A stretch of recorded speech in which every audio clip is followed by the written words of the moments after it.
जैसे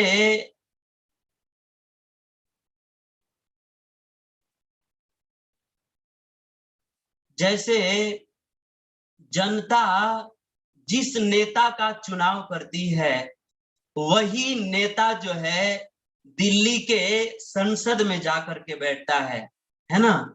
तो जिस प्रकार से जैसे जनता जिस नेता का चुनाव करती है, वही नेता दिल्ली के संसद में जाकर के बैठता है, वैसे ही इस संसार में बहुत सारे लोग हैं, लेकिन उन सारे लोगों में भगवान जिसका चुनाव करते हैं ना, वही व्यक्ति जो है इस सत्संग में आकर बैठता है। तो मेरा सब कुछ कहने का भाव ये है कि हम सब लोग को घर पर बैठे बैठे सत्संग प्राप्त हो रहा है, यह एकमात्र भगवान की कृपा है, क्योंकि भगवान की कृपा से ही जीव को सत्संग प्राप्त होता है। हमारे समस्त वेद पुराण उपनिषद सारे सदग्रंथों के रचयिता भगवान वेद व्यास जी पुराणों में एक बहुत सुंदर बात कहते हैं कि देखिए, इस संसार में जब कोई धनवान व्यक्ति किसी आदमी के ऊपर प्रसन्न होता है ना, तो वह आदमी को धन प्रदान करता है। इस संसार में जब कोई जमींदार आदमी किसी आदमी के ऊपर प्रसन्न होता है, तो वह जमीन प्रदान करता है। इस संसार में जब कोई विद्वान व्यक्ति किसी आदमी के ऊपर प्रसन्न होता है, तो वह ज्ञान प्रदान करता है। तो ये संसार का नियम है कि धनवान प्रसन्न हो तो धन प्रदान करता है, जमींदार प्रसन्न हो तो जमीन प्रदान करता है, और विद्वान प्रसन्न हो तो ज्ञान प्रदान करता है। लेकिन इस संसार में भगवान किसी जीव के ऊपर प्रसन्न होते हैं ना, तो भगवान अपने भक्तों का संग सत्संग प्रदान करते हैं। तो मेरा सब कुछ कहने का मतलब ये है कि हम सब लोगों को अपने घर पर बैठे बैठे सत्संग सुलभ हो रहा है, यह एकमात्र भगवान की कृपा है।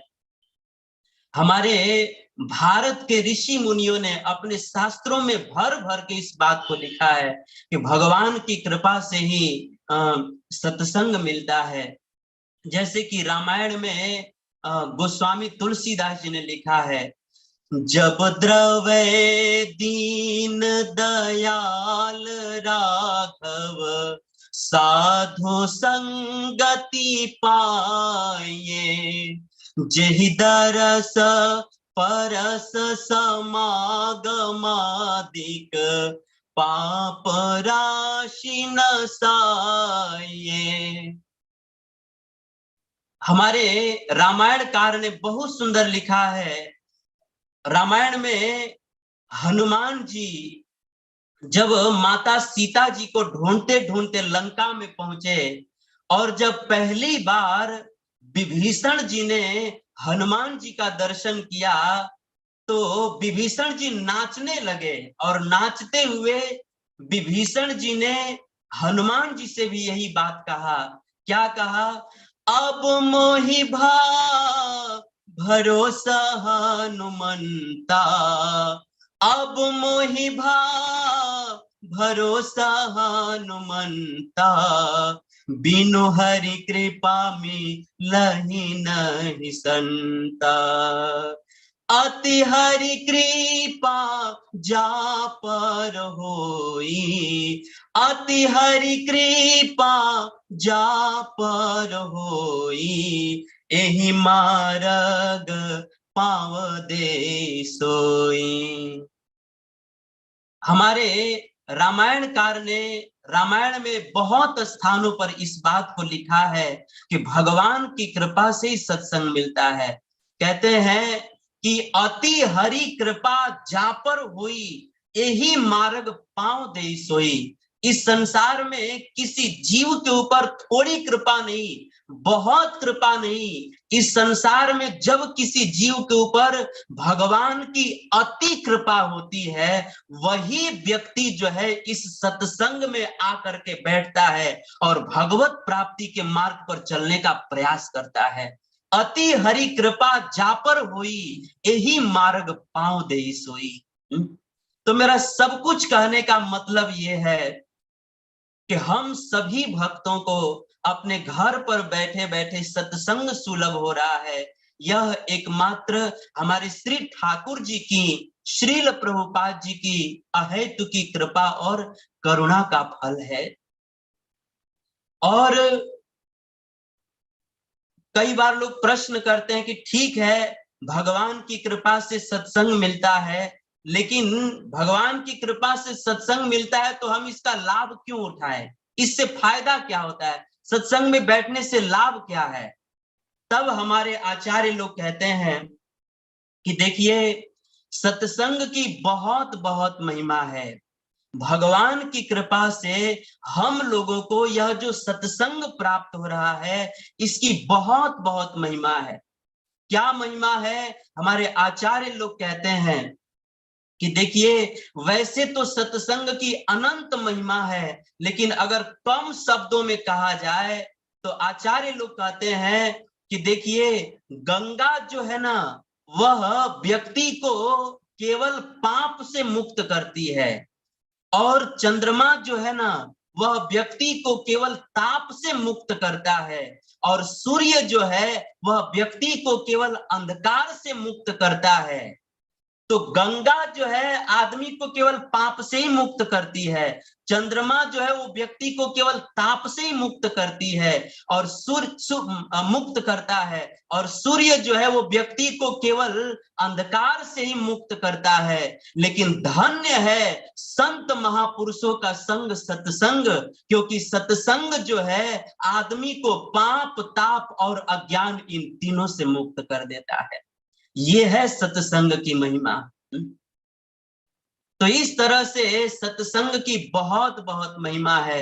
अतः हम सबको इतना सुंदर मनुष्य का शरीर प्राप्त करके जरूर सत्संग करना चाहिए, सत्संग में जरूर बैठना चाहिए। कई लोग प्रश्न करते हैं कि सत्संग में कितना देर तक बैठना चाहिए, कितना सत्संग करना चाहिए?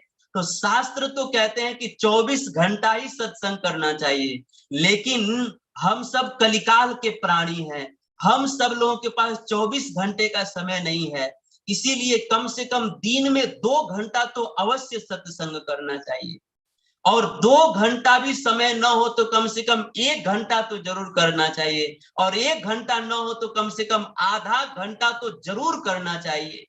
क्योंकि अगर कोई व्यक्ति आधा घंटा भी अथवा 15 मिनट भी सत्संग करता है, संतों के सानिध्य में बैठता है, तो उसको बहुत बड़ा लाभ होता है, बहुत बड़ा लाभ होता है। हमारे गुरु महाराज जी, परम पूज्य राधा गोविंद गोस्वामी महाराज जी बहुत सुंदर बात कहते हैं कि देखिए, गरम गरम खौलते हुए तेल में एक सरसों के दाना को फूटने में जितना देर लगता है, और आकाश में बिजली को चमकने में जितना देर लगता है, और मनुष्य को अपना पलक गिराने में जितना कम समय लगता है, उतना कम समय भी अगर कोई व्यक्ति संतों के संग में बैठता है, तो शास्त्र कहते हैं कि उस व्यक्ति की निश्चित ही सद्गति होगी, इसमें कोई संदेह नहीं है। इस बात को हम लोग एक छोटी सी कथा से समझ सकते हैं। एक बार प्रयागराज में, इलाहाबाद में, चैतन्य महाप्रभु जी और पुष्टि संप्रदाय के आचार्य श्री वल्लभाचार्य जी का भेंट हुआ, और उस समय वल्लभाचार्य जी ने चैतन्य महाप्रभु से पूछा कि हे चैतन्य महाप्रभु जी, आप साक्षात श्री कृष्ण ही हैं, और इस संसार के सभी जीव आपके ही अंश हैं, अतः हे प्रभु, आप हमें ये बतलाइए कि इस संसार में सभी जीव जो है दिन रात पापों में ही लगे हुए हैं, पापों में ही रत हैं। अतः ऐसे पाप में फंसे हुए, रचे पचे हुए जीवों का कल्याण कैसे होगा? आप कोई उपाय बतलाइए। उस समय चैतन्य महाप्रभु जी ने कहा कि हे आचार्य श्रेष्ठ, इस संसार के जीव अगर सत्संग करेंगे ना तो निश्चित ही उनका कल्याण होगा। तो वल्लभाचार्य जी ने पूछा कि कितना देर सत्संग करेंगे तो कल्याण होगा? तो चैतन्य महाप्रभु जी ने बहुत सुंदर बात कही। चैतन्य महाप्रभु जी ने कहा कि देखिए, गाय का जो सिंग होता है ना, गाय के मस्तक पे जो सिंग होता है ना, उस सिंग का जो ऊपरी भाग होता है वो बिल्कुल गोल होता है, बिल्कुल गोल होता है।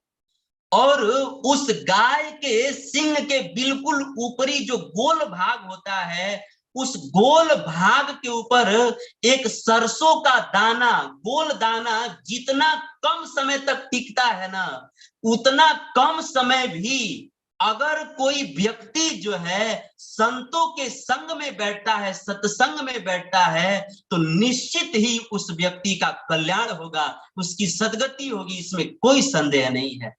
ये चैतन्य महाप्रभु जी ने वल्लभाचार्य जी से कहा। तो अब जो है कई लोग सोचेंगे कि अरे हम तो इतना देर तो सत्संग में बैठे ही गए, अब जो है सत्संग करने की क्या जरूरत है, अब जो है हमारा तो कल्याण हो ही जाएगा। तब जो है ये जो प्रसंग चल रहा है इसको पूरा सुन लेना चाहिए। चैतन्य महाप्रभु जी ने एक घड़ी सत्संग की महिमा तो बता दिया, लेकिन चैतन्य महाप्रभु जी ने अगले ही क्षण वल्लभाचार्य जी से पूछा कि वल्लभाचार्य जी, आप हमें ये बतलाइए कि जीव की दुर्गति कैसे होती है। तब उस समय वल्लभाचार्य जी ने कहा कि महाप्रभु जी, एक कमल की कोमल कोमल पंखुड़ी जो होती है ना, कमल का जो पंखुड़ी होता है वो बहुत कोमल होता है। तो वल्लभाचार्य जी ने चैतन्य महाप्रभु से कहा कि एक कमल की कोमल कोमल पंखुड़ी को सुई से छेद करने में जितना कम समय लगता है ना, उतना कम समय भी अगर हम सब लोग जो है दुष्टों का संग करेंगे तो निश्चित ही हमारी दुर्गति भी होगी। इसीलिए हमें एक क्षण के सत्संग की तो बहुत महिमा है, लेकिन साथ ही साथ एक क्षण किसी दुष्ट आदमी के संगति में बैठ जाने से बड़ी दुर्दशा भी होती है।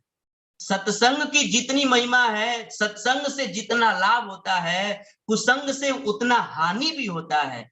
इसीलिए हमें जो है बुरे लोगों का संग छोड़ करके अच्छे लोगों के संग में बैठना चाहिए। अर्थात कुसंगति का त्याग करके बुरे लोगों का संग छोड़ करके और अच्छे लोगों की संगति में, सत्संग में बैठना चाहिए। बुरे लोगों की संगति छोड़कर अगर अच्छे लोगों की संगति में थोड़ा भी समय बैठते हैं तो निश्चित हमारा कल्याण होगा, निश्चित कल्याण होगा। तो इस तरह से चैतन्य महाप्रभु जी ने वल्लभाचार्य जी को सत्संग की महिमा बताया। तो कहने का मतलब ये है कि सत्संग की बहुत बहुत महिमा है, बहुत महिमा है। और जिस सत्संग की इतनी इतनी महिमा है, ऐसा सत्संग जो है हम सब लोगों को अपने घर पर बैठे बैठे सुलभ हो रहा है। यह एकमात्र हमारे श्री ठाकुर जी की अहेतु की कृपा और करुणा का फल है।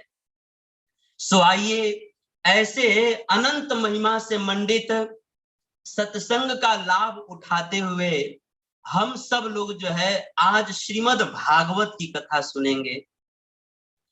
और भागवत की कथा इसलिए सुनेंगे क्योंकि इस घोर कलिकाल में श्रीमद् भागवत की कथा सुनने की बहुत बहुत महिमा है। हमारे भगवान वेद व्यास जी कहते हैं कि देखिए, जैसे अगर कोई व्यक्ति जो है फूल के बगीचे में चला गया तो समझ लीजिएगा कि उसको सुगंध मिलेगा ही मिलेगा। सब लोग ध्यान से सुनिएगा। भगवान वेद व्यास जी कहते हैं कि जैसे अगर कोई व्यक्ति फूल के बगीचे में चला गया तो उसको सुगंध मिलेगा ही मिलेगा। जैसे अगर कोई व्यक्ति पत्तेदार वृक्षों के नीचे चला गया तो समझ लीजिएगा कि उसको शीतल छाया मिलेगी ही मिलेगी। ठीक उसी प्रकार अगर कोई व्यक्ति श्रीमद् भागवत की कथा में चला आया तो समझ लीजिएगा कि उसको मुक्ति मिलेगी ही मिलेगी, इसमें कोई संदेह नहीं है। भगवान वेद व्यास जी कहते हैं यस्य श्रवण मात्रेण मुक्ति करतले स्थिता।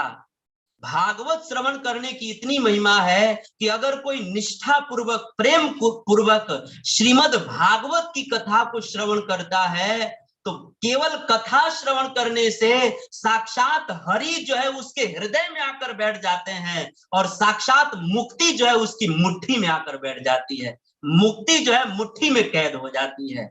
यस्य श्रवण मात्रेण मुक्ति करतले स्थिता। इसको श्रवण करने मात्र से मुक्ति जो है मुट्ठी में कैद हो जाती है। ये है भागवत सुनने की महिमा। इतना ही नहीं, भगवान वेद व्यास जी बहुत सुंदर बात कहते हैं कि देखिए इस संसार में मनुष्य जो है ना हमको एक देश से दूसरे देश में पहुंचा सकते हैं। मनुष्य जो है हमको भारत से अमेरिका पहुंचा सकते हैं, लंदन पहुंचा सकते हैं, यूरोप पहुंचा सकते हैं, फ्रांस पहुंचा सकते हैं। तो मनुष्य जो है हमको एक देश से दूसरे देश तक ही पहुंचा सकते हैं। और देवता लोग जो है ना वे हमको एक लोक से दूसरे लोक तक पहुंचा सकते हैं, मृत्यु लोक से हमको स्वर्ग लोक तक पहुंचा सकते हैं। तो संसार के मनुष्य जो है हमको एक देश से दूसरे देश तक ही पहुंचा सकते हैं और देवता लोग जो है हमको एक लोक से दूसरे लोक स्वर्ग लोक तक ही पहुंचा सकते हैं।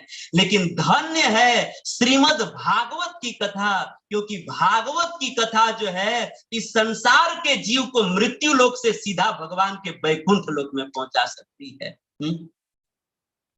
इसीलिए भगवान वेद व्यास जी कहते हैं धन्य भागवती वार्ता प्रेत पीड़ा विनाशिनी सप्ताहो अपि तथा धन्य कृष्ण लोक फल प्रद। यह भागवत कथा जो है कृष्ण लोक फल प्रद। यह भागवत कथा जो है जीव को इस मृत्यु लोक से साक्षात कृष्ण के लोक वैकुंठ लोक गोलोक में पहुंचा देती है। ये है श्रीमद् भागवत की कथा सुनने की महिमा। इतना ही नहीं, हमारे आचार्य लोग कहते हैं कि जैसे होटल जो है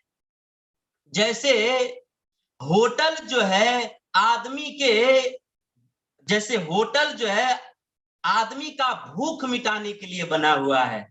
जैसे होटल जो है आदमी का भूख मिटाने के लिए बना हुआ है, जैसे हॉस्पिटल जो है आदमी का रोग मिटाने के लिए बना हुआ है, ठीक उसी प्रकार यह भागवत कथा जो है जीव का भवरोग मिटाने के लिए बना हुआ है।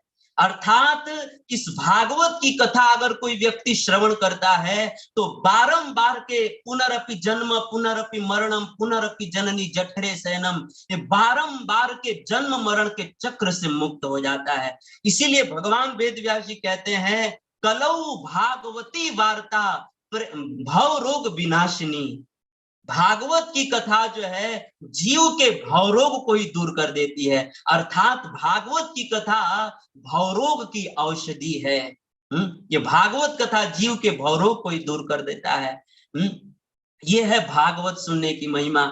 इतना ही नहीं, हमारे आचार्य लोग कहते हैं कि भागवत सुनने की इतनी महिमा है कि कहते हैं कि गंगा जी में 1000 बार डुबकी लगाने से जितना फल मिलता है, यमुना जी में 1,00,000 बार डुबकी लगाने में जितना फल मिलता है, और सरस्वती नदी में 1 करोड़ बार स्नान करने से जितना फल मिलता है उससे भी ज्यादा फल जो है इस भागवत रूपी गंगा में 1 बार डुबकी लगाने से मिल जाता है।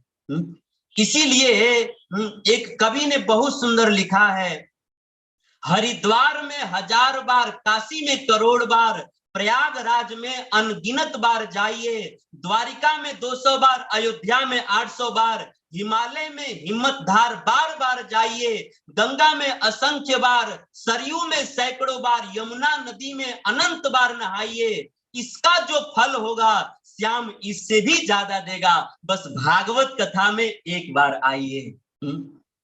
मतलब इतना इतना करने से जितना फल मिलता है उससे भी ज्यादा फल जो है भागवत रूपी गंगा में एक बार डुबकी लगाने से मिल जाता है।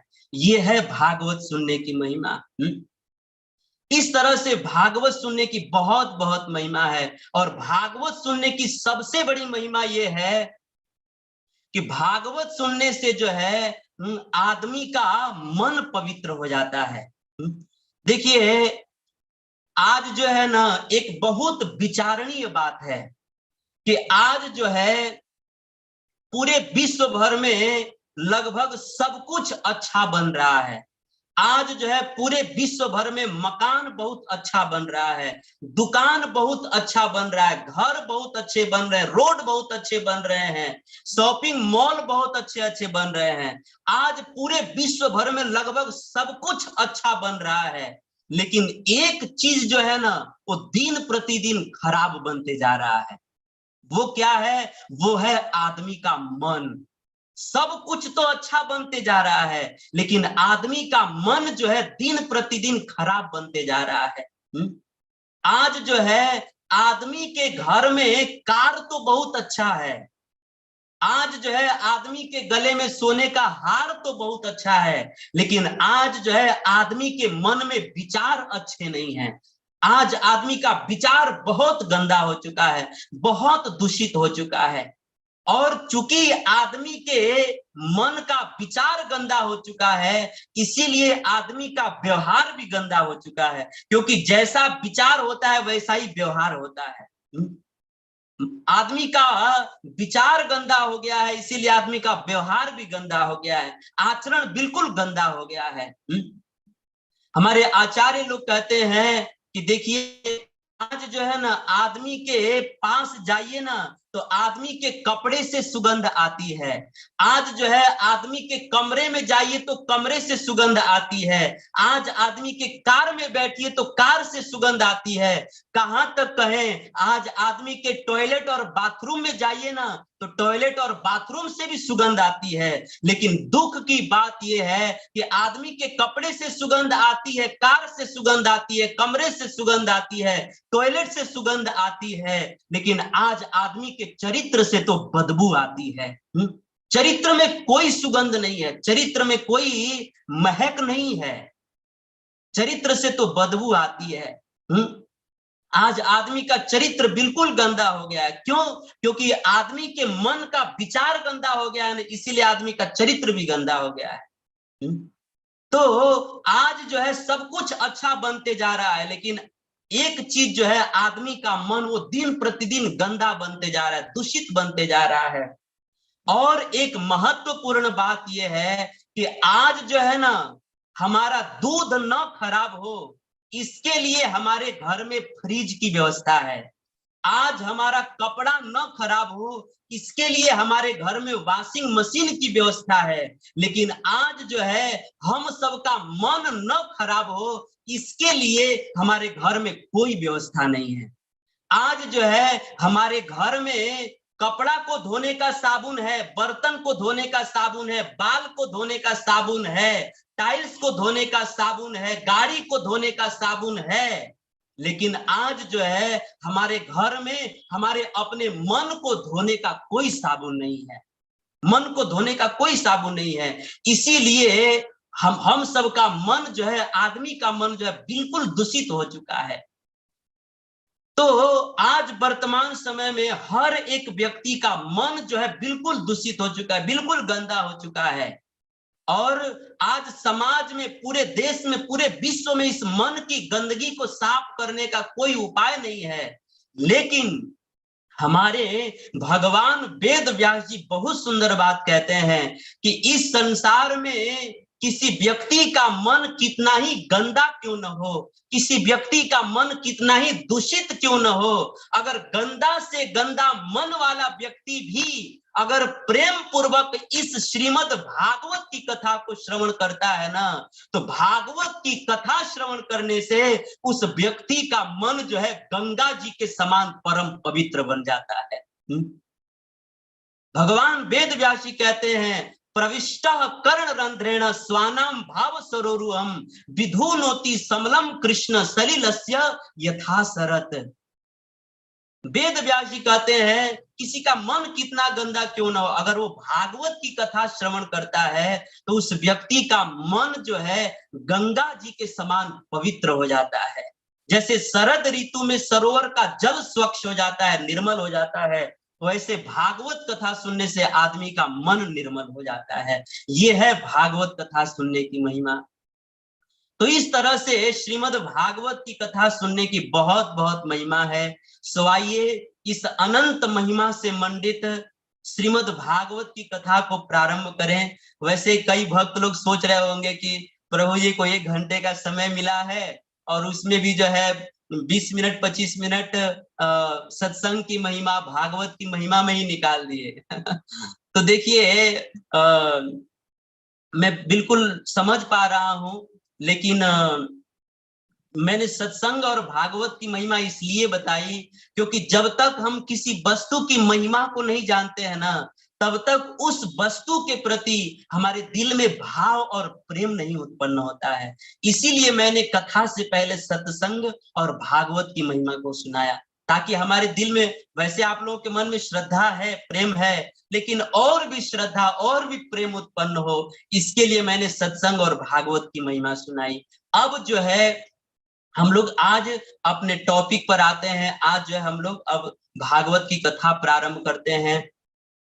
वैसे तो श्रीमद् भागवत में हम सब के लिए बहुत सारी मंगलप्रद, कल्याणप्रद, शिक्षाप्रद कथाएं हैं, लेकिन आज जो है हम सब लोग भागवत के प्रथम स्कंद के 12वें अध्याय के 4 नंबर से लेकर के 6 नंबर तक के श्लोक के ऊपर थोड़ी सी चर्चा करेंगे।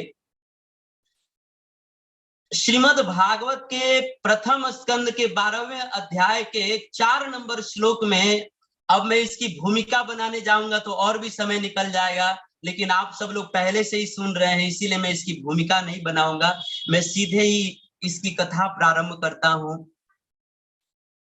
इस भागवत के पहले स्कंद के 12वें अध्याय के 4 नंबर श्लोक में सूत गोस्वामी जी कहते हैं कि हे शौनक आदि ऋषियों, जब महाभारत का युद्ध समाप्त हो गया और जब युधिष्ठिर महाराज हस्तिनापुर के राजा बन गए, उस समय युधिष्ठिर महाराज ने हस्तिनापुर के राजगद्दी पर बैठ करके इतना सुंदर राज्य किया, इतना सुंदर राज्य किया कि उनके राज्य की उपमा जो है हमारे आचार्य लोग राम जी के राज्य से देते हैं। इस संसार में 2 ही राज्य हुए, इस भूमंडल पर बहुत सारे राजा आए, लेकिन 2 राजाओं का नाम इतिहास में सबसे ऊपर है। एक तो भगवान राम जी का राज्य और दूसरा युधिष्ठिर महाराज जी का राज्य। इन दोनों ने बहुत अच्छा राज्य किया। युधिष्ठिर महाराज ने बहुत सुंदर राज्य किया और इनके राज्य में सब लोग सुखी थे, कोई दुखी नहीं था। क्यों? क्योंकि युधिष्ठिर महाराज जी जो है अपनी सारी प्रजा को जो है अपने पुत्र के जैसा मानते थे। जैसे एक पिता जो है अपने पुत्र का पालन पोषण करता है, वैसे युधिष्ठिर महाराज अपनी प्रजा का पालन पोषण करते थे। सूत गोस्वामी जी श्लोक में भी कह रहे हैं, पितृवत रंजयन प्रजा। युधिष्ठिर महाराज अपनी प्रजा को अपने पुत्र के जैसा ही लालन पालन करते थे। देखिए वास्तव में युधिष्ठिर महाराज जो है अपनी सारी प्रजा का अपने पुत्र के जैसा ही पालन करते थे और सारी प्रजा का बड़ा ध्यान रखते थे। जैसे कथा आती है कि एक बार युधिष्ठिर महाराज ने अर्जुन से कहा कि अर्जुन, तुम मेरे राज्य में जाओ और पता करो कि मेरे राज्य में कोई गरीब तो नहीं है ना, कोई भूखा तो नहीं है ना। अगर कोई भूखा हो तो तुरंत जो है उसके भोजन की व्यवस्था करो, मेरे राज्य में कोई भूखा नहीं रहना चाहिए। युधिष्ठिर महाराज के आज्ञा को शिरोधार्य करके अर्जुन जो है राज्य का निरीक्षण करने के लिए चल पड़े और राज्य में घूमते घूमते अर्जुन ने क्या देखा कि एक महात्मा जी जो है वे एक खेत में से धान को चुन रहे थे। जब किसान लोग फसल को काटते हैं तो कुछ फसल गिर जाते हैं खेतों में, तो उन्हीं धान के फसल को जो है, धान को जो है महात्मा जी चुन रहे थे।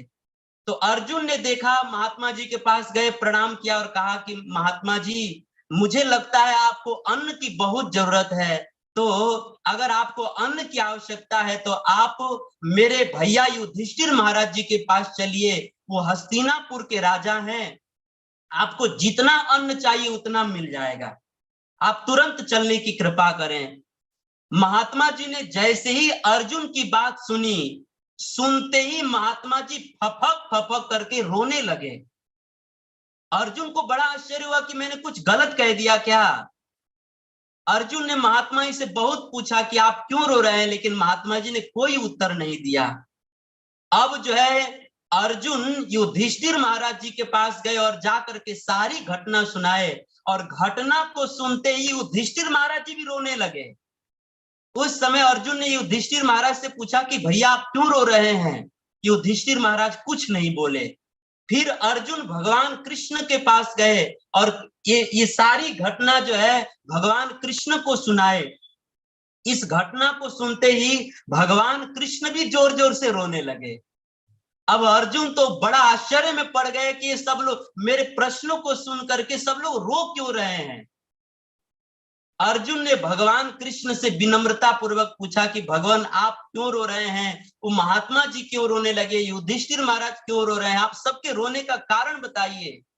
उस समय भगवान श्री कृष्ण ने कहा कि हे अर्जुन, वो महात्मा जी इसलिए रोने लगे कि महात्मा जी ने सोचा कि मैंने ऐसा कौन सा पाप किया है कि आज जो है मुझको एक राजा का दूषित अन्न खाना पड़ेगा। हा? मैंने ऐसा कौन सा पाप किया है कि मुझे राजा का दूषित अन्न खाना पड़ेगा। महात्मा जी इस बात को सोच करके रोने लगे कि मैं जो है राजा का दूषित अन्न खाऊंगा तो मेरी बुद्धि खराब हो जाएगी, मैंने कौन सा पाप किया है कि राजा का अन्न खाना पड़ेगा, ये सोच के रोने लगे। युधिष्ठिर महाराज क्यों रोने लगे, भगवान कृष्ण ने बताया कि युधिष्ठिर महाराज इसलिए रोने लगे कि युधिष्ठिर महाराज ने सोचा कि मैंने ऐसा कौन सा पाप किया है, कौन सा अपराध किया है कि मैं अपने राज्य में एक महात्मा है उनको मैं भोजन नहीं पवा सकता, उनकी सेवा नहीं कर सकता, मैंने ऐसा कौन सा पाप किया है। अगर मैं अपने राज्य में किसी महात्मा की सेवा नहीं कर सकता तो धिक्कार है मेरे जीवन को। अगर मैं अपनी प्रजा का ध्यान नहीं रख सकता तो धिक्कार है मेरे जीवन को। इस तरह से युधिष्ठिर महाराज यह सोच करके रोने लगे। अर्जुन ने भगवान कृष्ण से पूछा कि प्रभु आप क्यों रोने लगे। उस समय भगवान कृष्ण ने कहा कि अर्जुन मैं इसलिए रोने लगा कि देखो अभी ये जो द्वापर का युग चल रहा है, तो इस युग में युधिष्ठिर महाराज कितने अच्छे राजा हैं, जिनको अपने प्रजा की कितनी चिंता है, जो साधु महात्माओं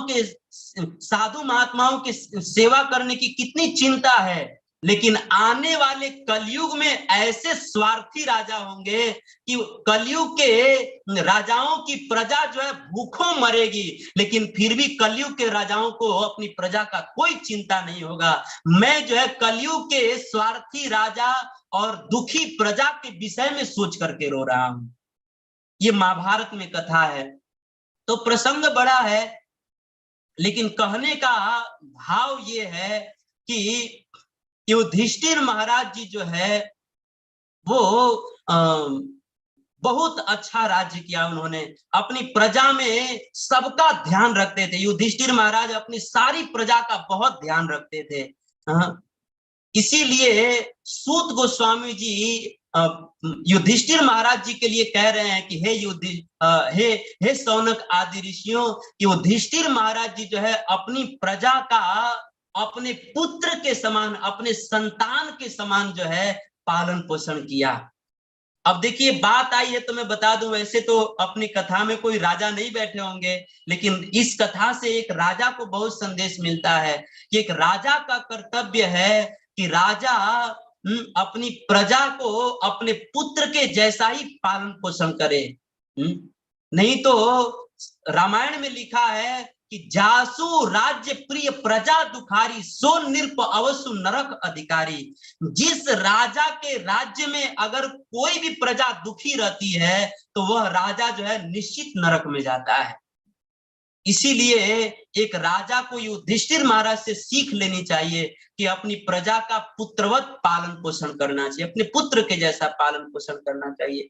जैसे कलयुग में जयपुर के एक राजा हो गए मान सिंह जी। आप सब लोगों ने सुना होगा राजा मान सिंह का चरित्र। एक बार राजा मान सिंह जो है वो अपने राजमार्ग से बहुत सारे कर्मचारियों के साथ कहीं जा रहे थे।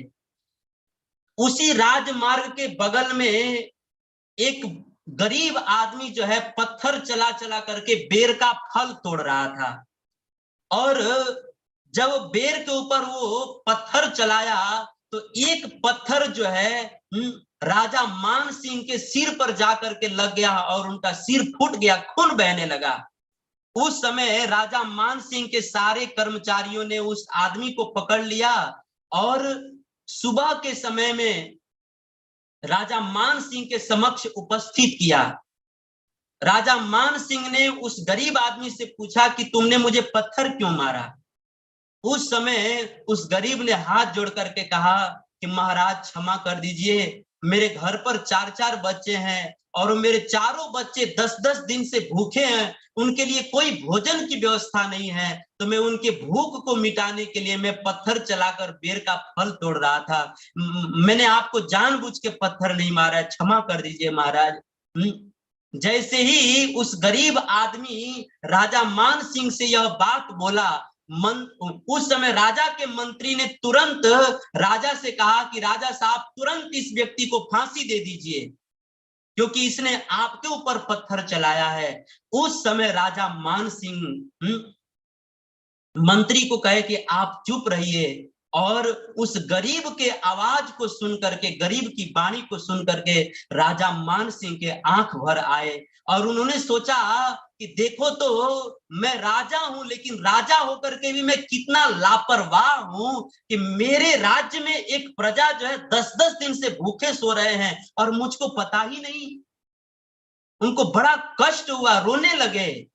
मंत्री ने कहा कि महाराज रोइए मत, भावुक मत होइए, इसको फांसी दीजिए। उस समय राजा मान सिंह ने बहुत सुंदर बात कही कि मंत्री, हम जो है इस गरीब व्यक्ति को फांसी की सजा नहीं देंगे, क्योंकि मंत्री तुम तनिक विचार तो करो कि जब इस गरीब व्यक्ति ने एक साधारण पेड़ को पत्थर मारा तो उस पेड़ ने इस व्यक्ति को फल दिया, और इस व्यक्ति ने मुझ राजा को फल मारा, राजा को पत्थर मारा, और इस व्यक्ति को अगर मैं फांसी दे दूंगा तो मेरे से बड़ा नीच व्यक्ति कोई नहीं होगा। मंत्री तुम विचार करो कि जब एक पेड़ को पत्थर मारने से फल देता है, तो अगर मैं जो है इस व्यक्ति को, अगर ये मुझे पत्थर मारे और मैं इसको सजा दे दूं, तो मेरे से बड़ा तो अभागा और दुर्भागा कोई नहीं होगा। मैं इसको फल नहीं दे सकता तो कम से कम इसकी भूख तो मिटा सकता हूं ना। इस तरह से राजा मान सिंह ने उस गरीब व्यक्ति को बहुत सारा धन प्रदान किया। तो कहने का मतलब ये है कि एक राजा को जो है अपनी प्रजा के प्रति ऐसी भावना होनी चाहिए कि मेरी प्रजा जो है कभी दुखी न रहे, ऐसी भावना होनी चाहिए। नहीं तो जिस राजा के राज्य में प्रजा दुखी होती है वो राजा निश्चित नरक में जाता है। इसलिए राजा को अपनी प्रजा का ध्यान रखना चाहिए। जैसे युधिष्ठिर महाराज, तो युधिष्ठिर महाराज जी के विषय में सूत गोस्वामी जी कह रहे हैं 4थे श्लोक में कि युधिष्ठिर महाराज अपनी प्रजा का पुत्र के जैसा ही पालन करते थे। और इतना ही नहीं, सूत गोस्वामी जी एक बहुत सुंदर बात कहते हैं कि युधिष्ठिर महाराज अपनी सारी प्रजा का पुत्र के जैसा पालन तो करते ही थे, लेकिन साथ ही साथ युधिष्ठिर महाराज जो है भगवान कृष्ण की सेवा भी करते थे। ये बहुत सुंदर उनका गुण है। सूत गोस्वामी जी 4थे श्लोक में ही कह रहे हैं चौथे श्लोक का जो दूसरा चरण का अंतिम लाइन है, देखिए वहां पे लिखा है कृष्ण पादानु सेवया। युधिष्ठिर महाराज अपने राज्य में प्रजा का देखभाल तो करते थे, लेकिन साथ साथ वो कृष्ण की सेवा भी करते थे।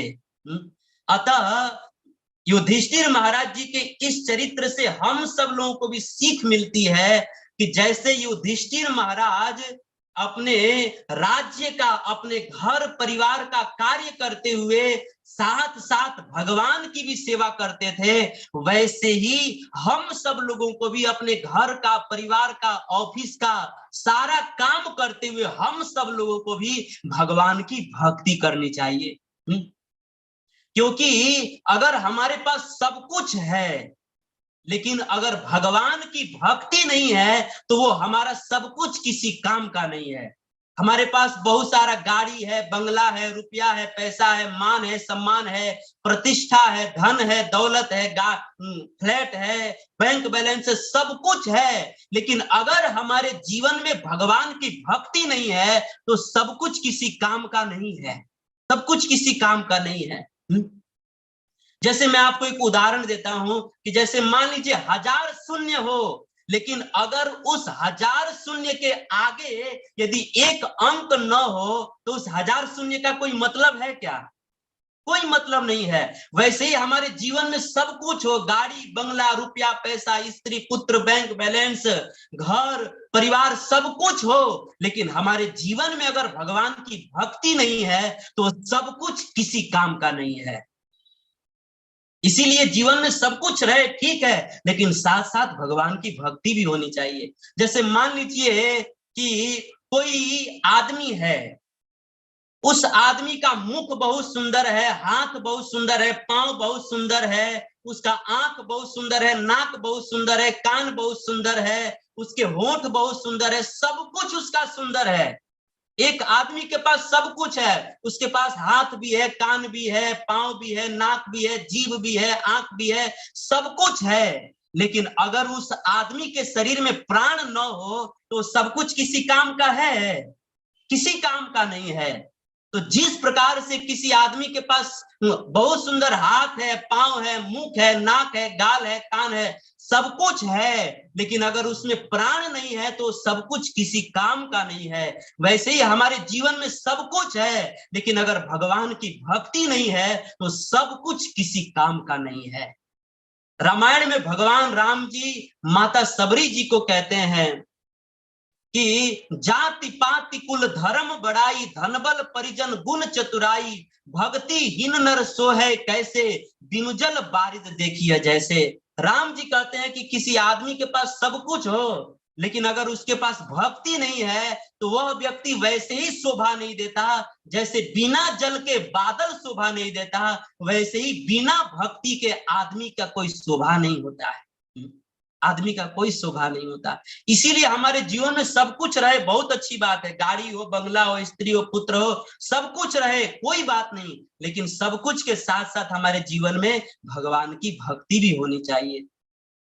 जैसे युधिष्ठिर महाराज अपने राज्य का बड़ा ध्यान रखते थे, सब कुछ करते थे, लेकिन साथ साथ कृष्ण पादानु सेवया, वो साथ साथ कृष्ण की सेवा भी करते थे। और कृष्ण की सेवा तो करते थे, लेकिन कृष्ण भगवान के किस अंग की सेवा करते थे? तो सूत गोस्वामी जी कहते हैं कृष्ण पादानु सेवया, कृष्ण के चरणों की सेवा करते थे। और भगवान कृष्ण के वो चरण कैसे हैं?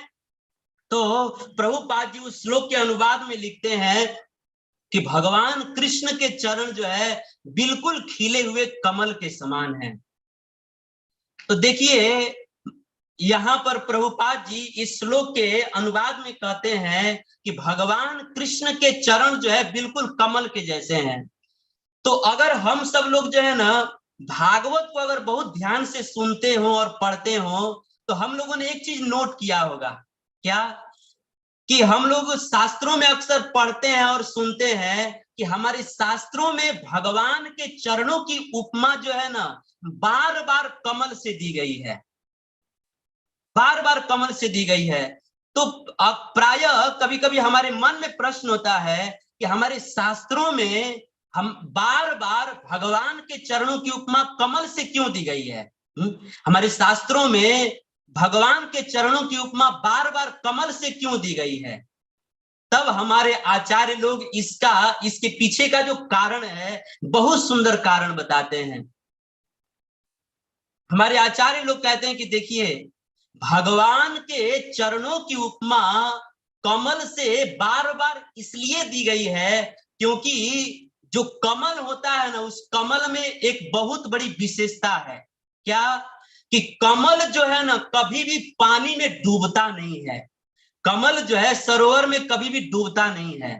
जैसे आप जो है खुद कभी प्रैक्टिकली जा करके इस बात को आप अनुभव कीजिएगा कि आप जो है ना शाम के समय में किसी सरोवर के पास जाइएगा और शाम के समय में आप क्या देखेंगे कि शाम के समय में सरोवर में अगर कमर भर पानी है ना, तो उस समय में भी कमल जो है पानी के ऊपर रहता है, पानी के ऊपर रहता है। और आप शाम को घर लौट आइए और अगर रात को बारिश हो गया और उस सरोवर में अगर पानी जो है गर्दन भर हो गया, शाम को कमर भर था तब भी जो है कमल जो है जल के ऊपर ही था, और अगर रात को बारिश हो जाए और उस सरोवर में गर्दन भर पानी हो जाए और सुबह में आप जा करके देखिए तो भी जो है कमल सरोवर में पानी के ऊपर ही रहता है।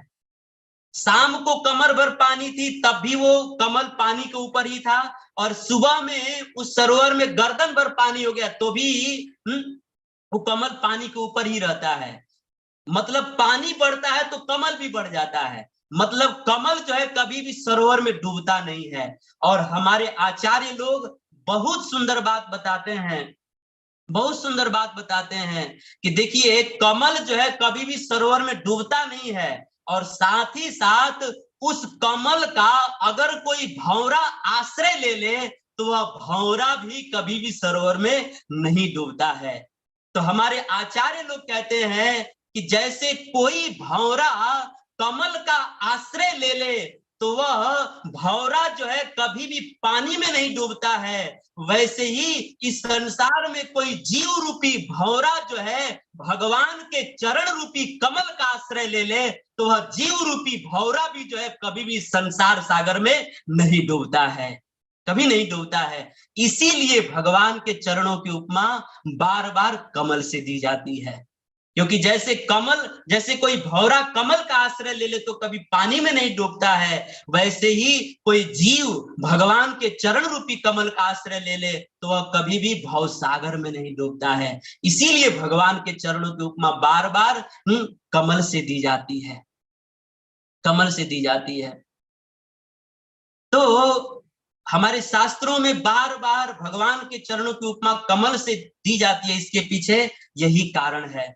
और देखिए जब बात आई है तो एक बात बहुत महत्वपूर्ण है कि हमारे शास्त्रों में भगवान के चरणों की उपमा अथवा तो भगवान के सारे अंगों की उपमा जो है ना बार बार कमल से दी जाती है, परंतु वास्तव में हमारे आचार्य लोग कहते हैं ना कि भगवान के अंग जो है ना वो कमल से भी करोड़ों करोड़ों गुना कोमल हैं, कमल से भी करोड़ों करोड़ों गुना कोमल है। लेकिन इस संसार में कमल से कोई कोमल वस्तु नहीं है, इसीलिए हम मनुष्यों को समझने के लिए भगवान के चरणों की उपमा कमल से दे दी जाती है। वस्तुतः सत्य तो ये है कि भगवान के अंग जो है ना करोड़ों करोड़ों कमल से भी कोमल है।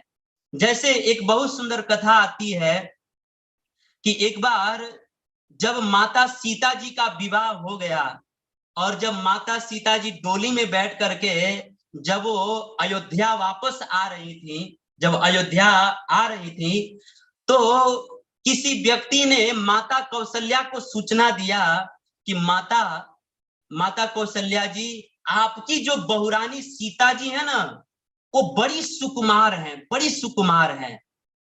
अब जैसे ही माँ कौशल्या ने सुना उसी समय माता कौशल्या जी ने अपने बहुत सारे सेवकों को भेज करके लाखों करोड़ों कमल का फूल मंगवाई और वो कमल का फूल का जो पंखुड़ी होता है वो तोड़वा करके, और माता सीता जी जिस मार्ग से अयोध्या के महल में प्रवेश करने वाली थी ना, उसी मार्ग में वो सारे कमल की पंखुड़ियां बिछवा दी।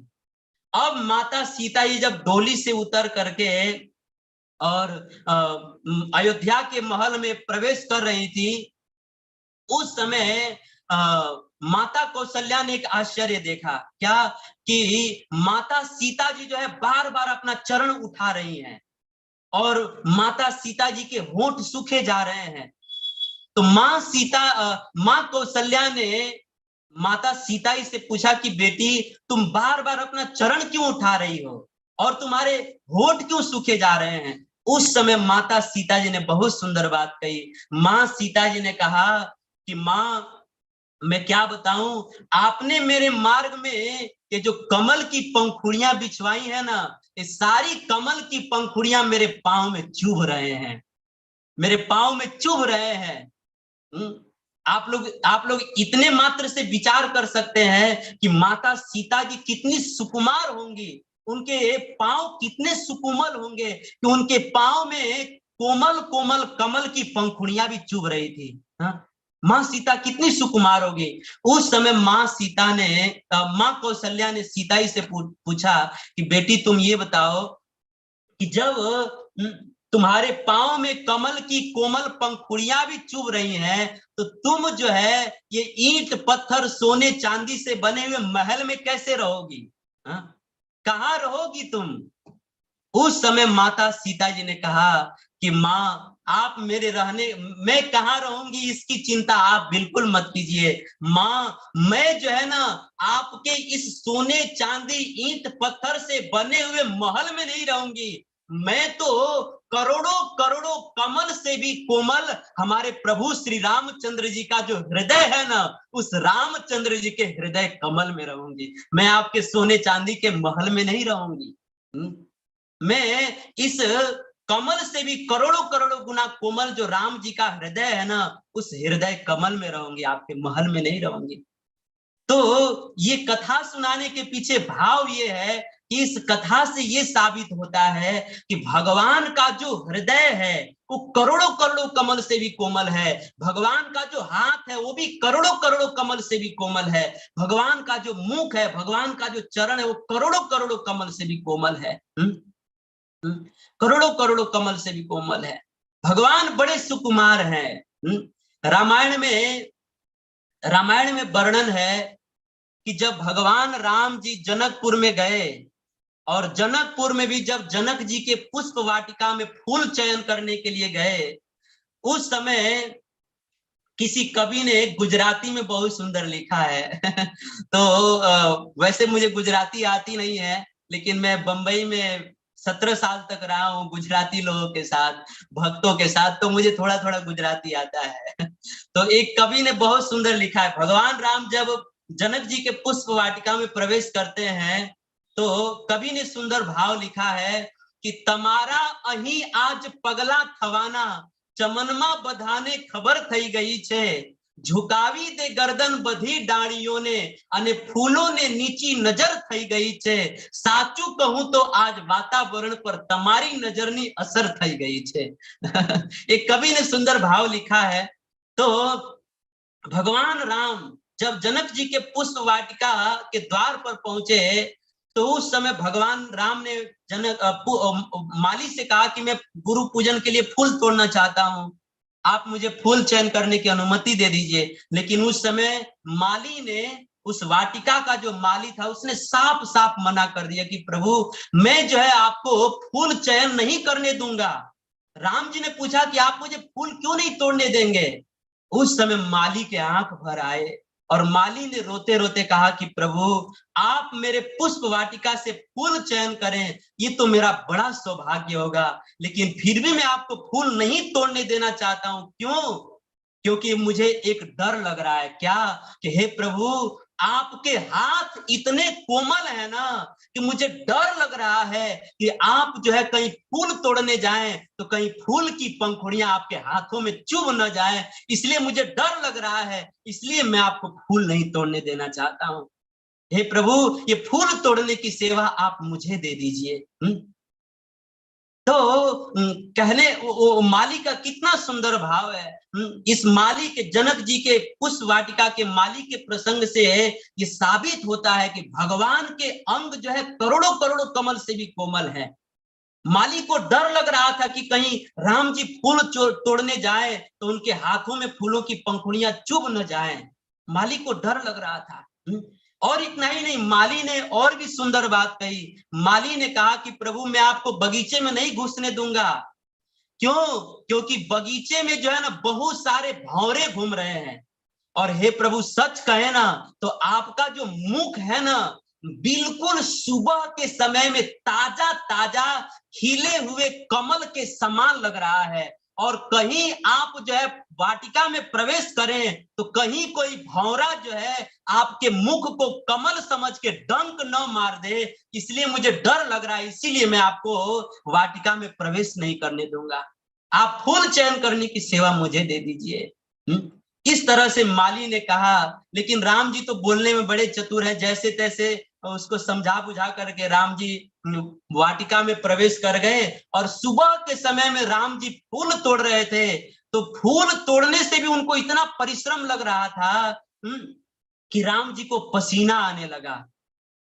राम जी फूल तोड़ रहे थे तो उनको पसीना आ रहा था। जब माता सीता जी ने ये दृश्य देखा तो माँ सीता जी ने सोचा कि जिन महाशय जी को फूल तोड़ने में पसीना आ रहा है वो महाशय जी जनक जी का शिव जी का धनुष कैसे तोड़ेंगे। जिनको फूल तोड़ने में पसीना आ रहा है वो शिव जी का पिनाक पाणी धनुष कैसे तोड़ेंगे। तो ये प्रसंग बड़ा है, लेकिन ये प्रसंग कहने का मेरा भाव ये है कि भगवान का जो अंग है वो करोड़ों करोड़ों कमल से भी कोमल है, करोड़ों करोड़ों कमल से भी कोमल है। इसीलिए तो शास्त्रों में वर्णन है कि जब माता लक्ष्मी जी भगवान के चरणों को दबाती है ना तो भगवान को कहना पड़ता है कि प्रिया जी आप थोड़ा हल्के हाथों से दबाइए, क्योंकि आप जोर से दबाती हैं ना तो मुझे बहुत कष्ट होता है। तो आप इतने से ही समझ सकते हैं कि भगवान के अंग कितने सुकुमार हैं। अब बात आई है तो मैं बता दूं कि आप लोग तनिक विचार कीजिए कि भगवान माता लक्ष्मी जी भगवान के चरणों को दबाती हैं तो भगवान कह देते हैं कि थोड़ा हल्के हाथ से दबाइए, मुझे कष्ट हो रहा है। तो आप लोग सोचिए कि अगर कोई पत्नी अपने पति का चरण दबा रही हो और उस समय अगर कोई पति कह दे कि देवी आप जो है हल्के हाथों से दबाइए, तो उस समय सोचिए पत्नी को कितना गुस्सा आएगा। इतना गुस्सा आएगा कि वो पांव दबाना छोड़कर गर्दन दबा देगी, गला दबा देगी, है कि नहीं। हाँ, ऐसा बहुत होता है, बहुत होता है। एक बार एक पति ने अपने पत्नी से कहा कि देखो देवी ऐसा करो ना, मेरा सिर बड़ा दर्द कर रहा है, थोड़ा सिर दबा दो ना। तो उस समय पत्नी ने कहा कि तुम ये बताओ कि रोज रोज तुम सिर दबाने के लिए कहते रहते हो, तुम ये बताओ कि शादी से पहले कौन सिर दबाता था। उस समय पति ने कहा कि मैं क्या बताऊं, शादी के पहले सिर ही नहीं दर्द होता था। शादी के बाद ही सिर दर्द शुरू हुआ है। शादी से पहले तो सिर दर्द ही नहीं होता था। तुम जब से आई हो तभी से सिर दर्द कर रहा है। उस समय पत्नी ने इतना मारा, इतना मारा। तो खैर खैर कहने का मतलब ये है कि भगवान के जो अंग हैं वो करोड़ों करोड़ों कमल से भी कोमल है। लेकिन हम संसार के मनुष्य हैं, संसार के मनुष्य जो है आध्यात्मिक जगत के वस्तुओं को जानते नहीं है। इसीलिए संसार में इस भौतिक जगत में जो सबसे कोमल है उस सबसे कोमल जो कमल है उस कमल से जो है हम चूंकि समझ सके, इसीलिए भगवान के चरणों की उपमा, अंगों की उपमा हमारे शास्त्रों में बार बार कमल से दी जाती है। वस्तुतः भगवान के अंग जो है करोड़ों करोड़ों कमल से भी कोमल हैं।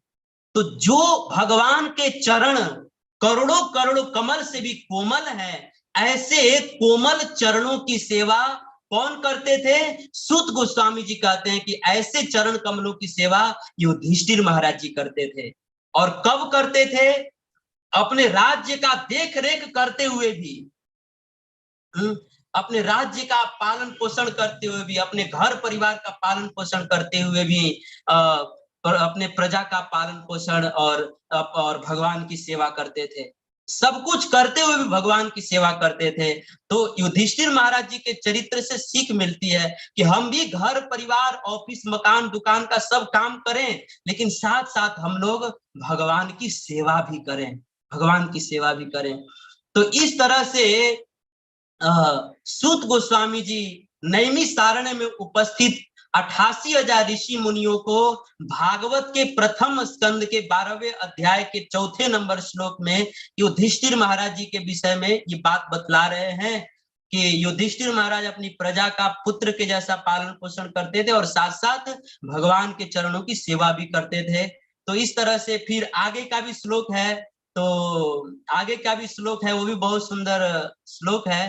तो मैं ये पूछना चाहता हूँ प्रभु जी से, भावग्राही प्रभु जी से, कि समय हो तो नहीं गया ना, यहीं पे विराम करें, इसको कंटिन्यू किया जाए। हरे कृष्णा प्रभु जी, दंडवत प्रणाम। सो प्रभु जी, मतलब जैसे समय तो हो गया है, बट अगर आपका जो श्लोकास आपको दिए गए हैं उसमें अगर आपका कुछ शेष रह गया है तो आप अभी 5-1 मिनट और कंटिन्यू कर सकते हैं, 5-10 मिनट। और अगर आपका वो पूर्ण हो चुका है तो हम क्वेश्चन आंसर की तरफ हम उन्मुख होते हैं। तो जैसा भी आपको ठीक लगे प्रभु जी, it's up to you. Okay, तो मैं 5 मिनट और कर देता हूँ, अरे ठीक है? आराम से प्रभु जी, आराम से अपनी कथा पूर्ण करिए प्रभु जी। आप 5-10 मिनट आराम से लीजिए, कोई दिक्कत नहीं है, आप कथा पूर्ण अच्छा, करिए प्रभु। ठीक है, ठीक है। तो एक बार हम लोग महामंत्र बोल लेते हैं। हरे कृष्णा कृष्णा कृष्णा हरे हरे, हरे राम राम राम हरे हरे।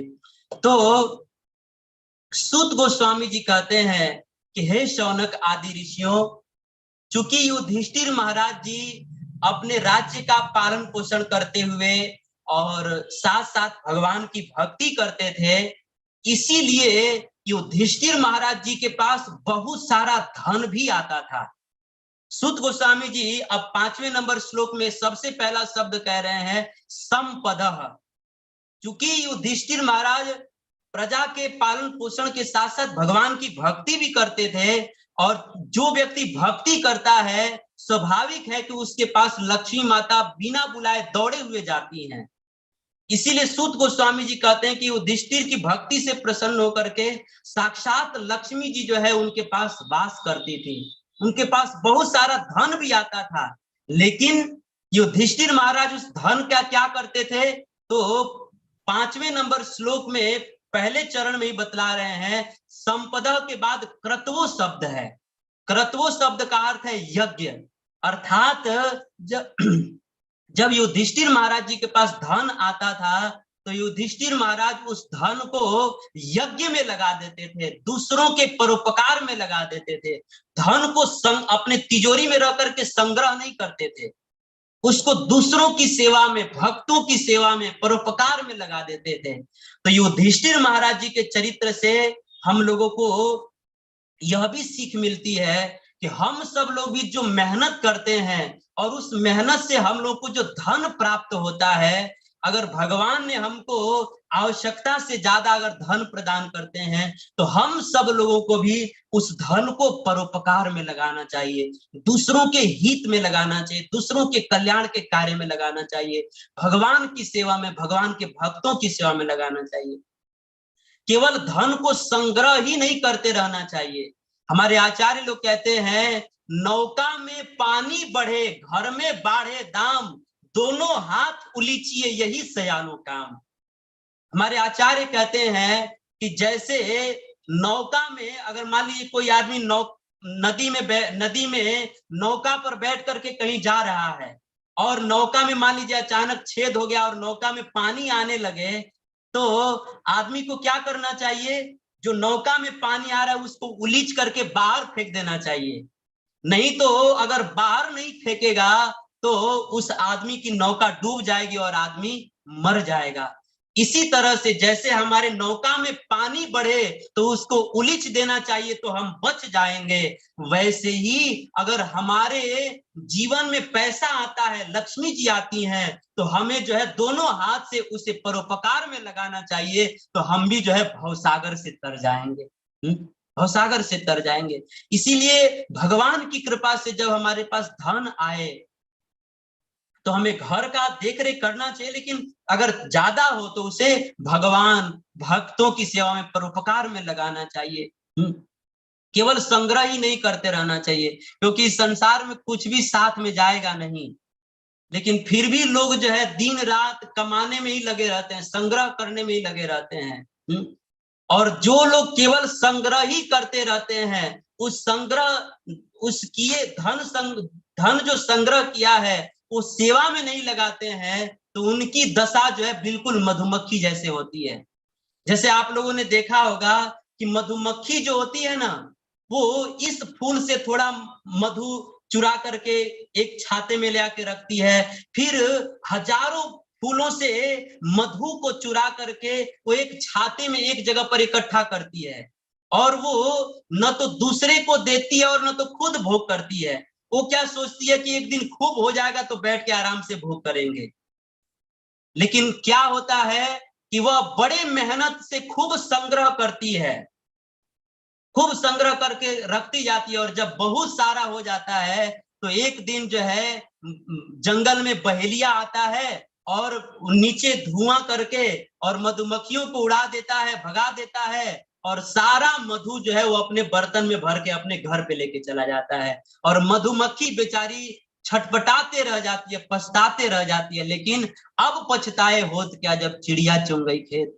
तो जिस प्रकार से मधुमक्खी जो है संग्रह कर करके रखते जाती है, तो अंत में जो है वो संग्रह किया हुआ मधु जो है दूसरा ही लेकर चला जाता है, वैसे ही संसार में जो लोग केवल बस संग्रह कर करके रखते ही जाते हैं, न तो संतों की सेवा में लगाते हैं न भगवान की सेवा में लगाते हैं, बस संग्रह कर करके रखते ही जाते हैं, तो उनका भी एक दिन जो है काल आता है और काल मार करके सारी संपत्ति छीन लेता है। गीता में भगवान कहे मृत्यु सर्व हरस्याहम, मैं जो है आदमी का सब कुछ हर लेता हूं। जो व्यक्ति अपने धन को भगवान की सेवा में, भक्तों की सेवा में, परोपकार में नहीं लगाता है, अंत में जो है उसका सारा संपत्ति छीन लिया जाता है, सब कुछ यही छोड़ के जाना पड़ता है। तो अच्छा ये हो कि हम अपने कमाई का कुछ अंश भगवान की सेवा में लगाए, भगवान की सेवा में लगाए, केवल संग्रह ही नहीं करते रहना चाहिए। देखिए कभी कभी मैं सोचता हूं कि देखिए हम लोग जो है जिस धन के लिए कितना मेहनत करते हैं, कितना मेहनत करते हैं, जिस धन के लिए हम लोग कितना कड़ी मेहनत करते हैं, वो धन कितना निर्दयी है, वो कितना निष्ठुर है, कितना पत्थर दिल है कि जिस धन के लिए हम लोग अपना घर छोड़ देते हैं, जिस धन के लिए हम लोग अपने को जन्म देने वाली माँ को छोड़ देते हैं, जिस धन के लिए हम लोग अपने पिता को छोड़ देते हैं, जिस धन के लिए हम अपने भाई को छोड़ देते हैं, जिस धन के लिए हम लोग अपनी बहन को छोड़ देते हैं, जिस धन के लिए हम लोग अपने प्राण प्रिय पत्नी को छोड़ देते हैं, जिस धन के लिए हम लोग अपना गांव छोड़ देते हैं, जिस धन के लिए हम लोग अपना देश तक भी छोड़ देते हैं, और दूसरे देश में जाकर के दूसरे के यहाँ पर हम लोग 12 घंटा नौकरी करते हैं, 12 घंटा 16 घंटा नौकरी करते हैं,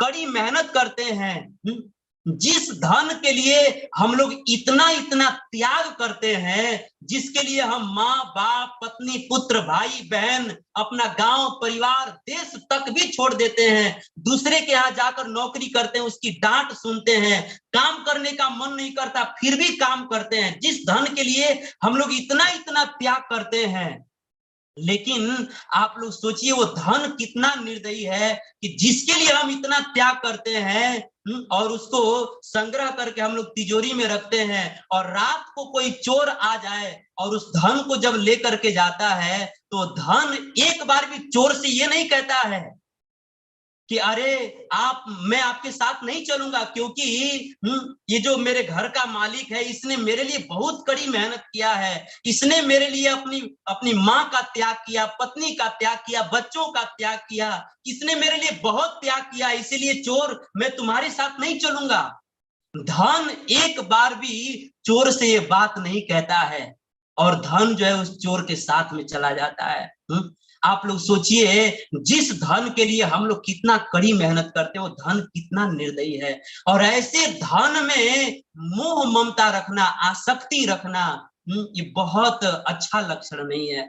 ऐसे धन जब प्राप्त हो तो ऐसे धन को हमें जहां पर जरूरत हो, भगवान की सेवा में, भक्तों की सेवा में, या दीन दुखियों की सेवा में यथाशक्ति लगाना चाहिए, जैसे युधिष्ठिर महाराज लगाते थे। तो इस तरह से युधिष्ठिर महाराज जी भगवान की भक्ति करते थे, तो बहुत सारा धन भी आता था और सब कुछ ठीक था, बहुत सारा धन आता था, और धन जो है युधिष्ठिर महाराज यज्ञ में लगाते थे, यज्ञ में लगा देते थे, परोपकार में लगा देते थे। और साथ ही साथ सूत गोस्वामी जी कहते हैं कि युधिष्ठिर, सूत गोस्वामी जी कहते हैं कि हे शौनक आदि ऋषियों, युधिष्ठिर महाराज जी चूंकि भगवान के भक्त थे, और भगवान के भक्त जो होते हैं ना, वो सारा काम करने में बड़ा एक्सपर्ट होते हैं, योगा कर्म सुकौशलम, वो बड़ा एक्सपर्ट होते हैं। तो सूत गोस्वामी जी कहते हैं कि हे शौनक आदि ऋषियों, युधिष्ठिर महाराज सारे कार्यों में, प्रजा का पालन पोषण करने में, भगवान की सेवा करने में कुशल तो थे ही, साथ ही साथ जो है वो इतने व्यवहार कुशल थे कि उनके व्यवहार से उनके परिवार के सारे लोग उनके अनुकूल थे, सारे लोग उनके अनुकूल थे। यहां तक कि उनकी पत्नी द्रौपदी भी उनके अनुकूल थी, और उनके चारों भाई उनके अनुकूल थे, सब लोग अनुकूल थे। इतना अच्छा व्यवहार था युधिष्ठिर महाराज जी का। युधिष्ठिर महाराज जी के इस चरित्र से हम लोग को यह भी सीख मिलती है कि हम सब लोगों को भी अपने घर परिवार में रह करके ऐसा सुंदर व्यवहार करना चाहिए, ऐसा सुंदर आचरण करना चाहिए कि हमारे घर के सब लोग जो है हमारे प्रति अनुकूल रहे, सब लोग हमारी पत्नी हमारे साथ में रहे, हमारे भाई हमारे साथ में रहे। क्योंकि जब हमारे भाई हमारे साथ में होते हैं तो हम हर क्षेत्र में विजयी होते हैं, हर क्षेत्र में विजयी होते हैं। जैसे रामायण में कथा है कि जब रावण जो है मर रहा था, उस समय किसी व्यक्ति ने रावण से पूछा कि रावण महाराज, आप हमें ये बताइए कि आप हर दृष्टि से राम जी से श्रेष्ठ थे, आप जाति में भी राम जी से श्रेष्ठ थे क्योंकि आप ब्राह्मण थे और राम जी क्षत्रिय हैं। तो आप जो है राम जी से जाति में भी श्रेष्ठ थे, और आप राम जी से धन में भी श्रेष्ठ थे, आप जो है धन में भी राम जी से श्रेष्ठ थे, क्योंकि राम जी जंगल में रहते थे और आप लंका के सोने के महल में रहते थे। तो आप धन में भी राम जी से श्रेष्ठ थे, और इतना ही नहीं, शारीरिक दृष्टि से भी आप राम से श्रेष्ठ थे, क्योंकि राम जी के पास एक सिर था और आपके पास तो 10-10 सिर थे। तो रावण, हमको ये बताइए कि आप हर दृष्टि से राम जी से बहुत श्रेष्ठ थे, लेकिन इतना श्रेष्ठ होने के बाद भी आप राम जी से हार गए, ऐसा क्यों? इसका कारण क्या है? आप हर दृष्टि से श्रेष्ठ थे, लेकिन फिर भी आप हार गए और राम जीत गए, इसका कारण क्या है? आप हारे क्यों? उस समय रावण ने जाते जाते जगत को एक बहुत सुंदर संदेश देकर के गया। रावण ने उस आदमी से कहा कि देखो, यद्यपि मैं राम जी से हर दृष्टि से श्रेष्ठ था, मैं हर दृष्टि से राम जी से श्रेष्ठ था, लेकिन फिर भी मैं हार गया। क्यों? क्योंकि मेरा भाई विभीषण जो है ना मेरे साथ में नहीं था, लेकिन राम का भाई लखन जो है ना वो अपने भाई राम के साथ में खड़ा था। राम का भाई राम के साथ में खड़ा था ना, इसीलिए राम विजयी हो गए, और मेरा भाई मेरे साथ में नहीं था, इसीलिए मैं हार गया।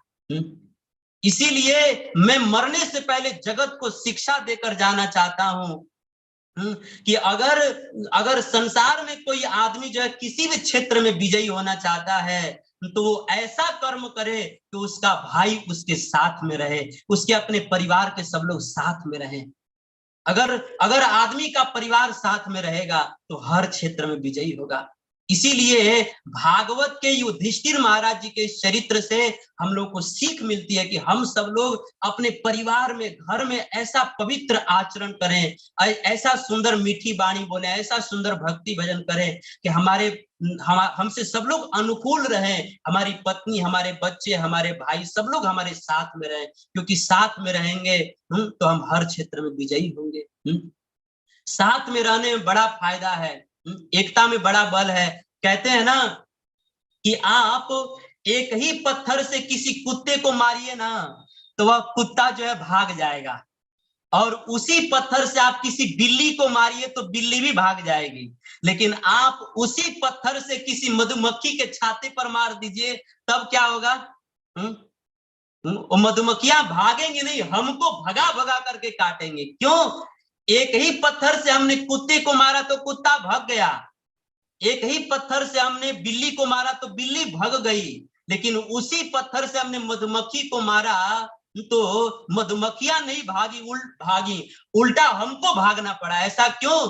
क्योंकि जब हम पत्थर से कुत्ते को मारते हैं ना तो कुत्ता अकेला होता है, इसीलिए वो भाग जाता है। उसी पत्थर से जब हम बिल्ली को मारते हैं तो बिल्ली अकेले होती है, इसीलिए वो भाग जाती है।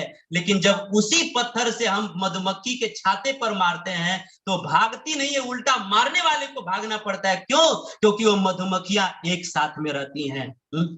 जो एक साथ में रहता है ना और उसके ऊपर कोई पत्थर चलाता है, उसके ऊपर कोई उंगली उठाता है तो उसको भागना पड़ता है। इसीलिए हम लोगों को एक साथ रहना चाहिए, घर परिवार में एकता होनी चाहिए, एकता होनी चाहिए। तो युधिष्ठिर महाराज जी बहुत कुशल थे, उनके पास इतना अच्छा आचरण था कि सब परिवार के लोग, उनके पत्नी, उनके भाई, सब लोग अनुकूल थे। तो सूत गोस्वामी जी बहुत सुंदर बात कहते हैं, बहुत सुंदर बात कहते हैं। देखिए आज के प्रवचन का बहुत सुंदर बात जो है अंत में सूत गोस्वामी जी बतला रहे हैं कि युधिष्ठिर महाराज जी के पास सब कुछ था, उनके पास पद भी था, वो राजा थे, राजा का पद था, और युधिष्ठिर महाराज के पास सब कुछ था।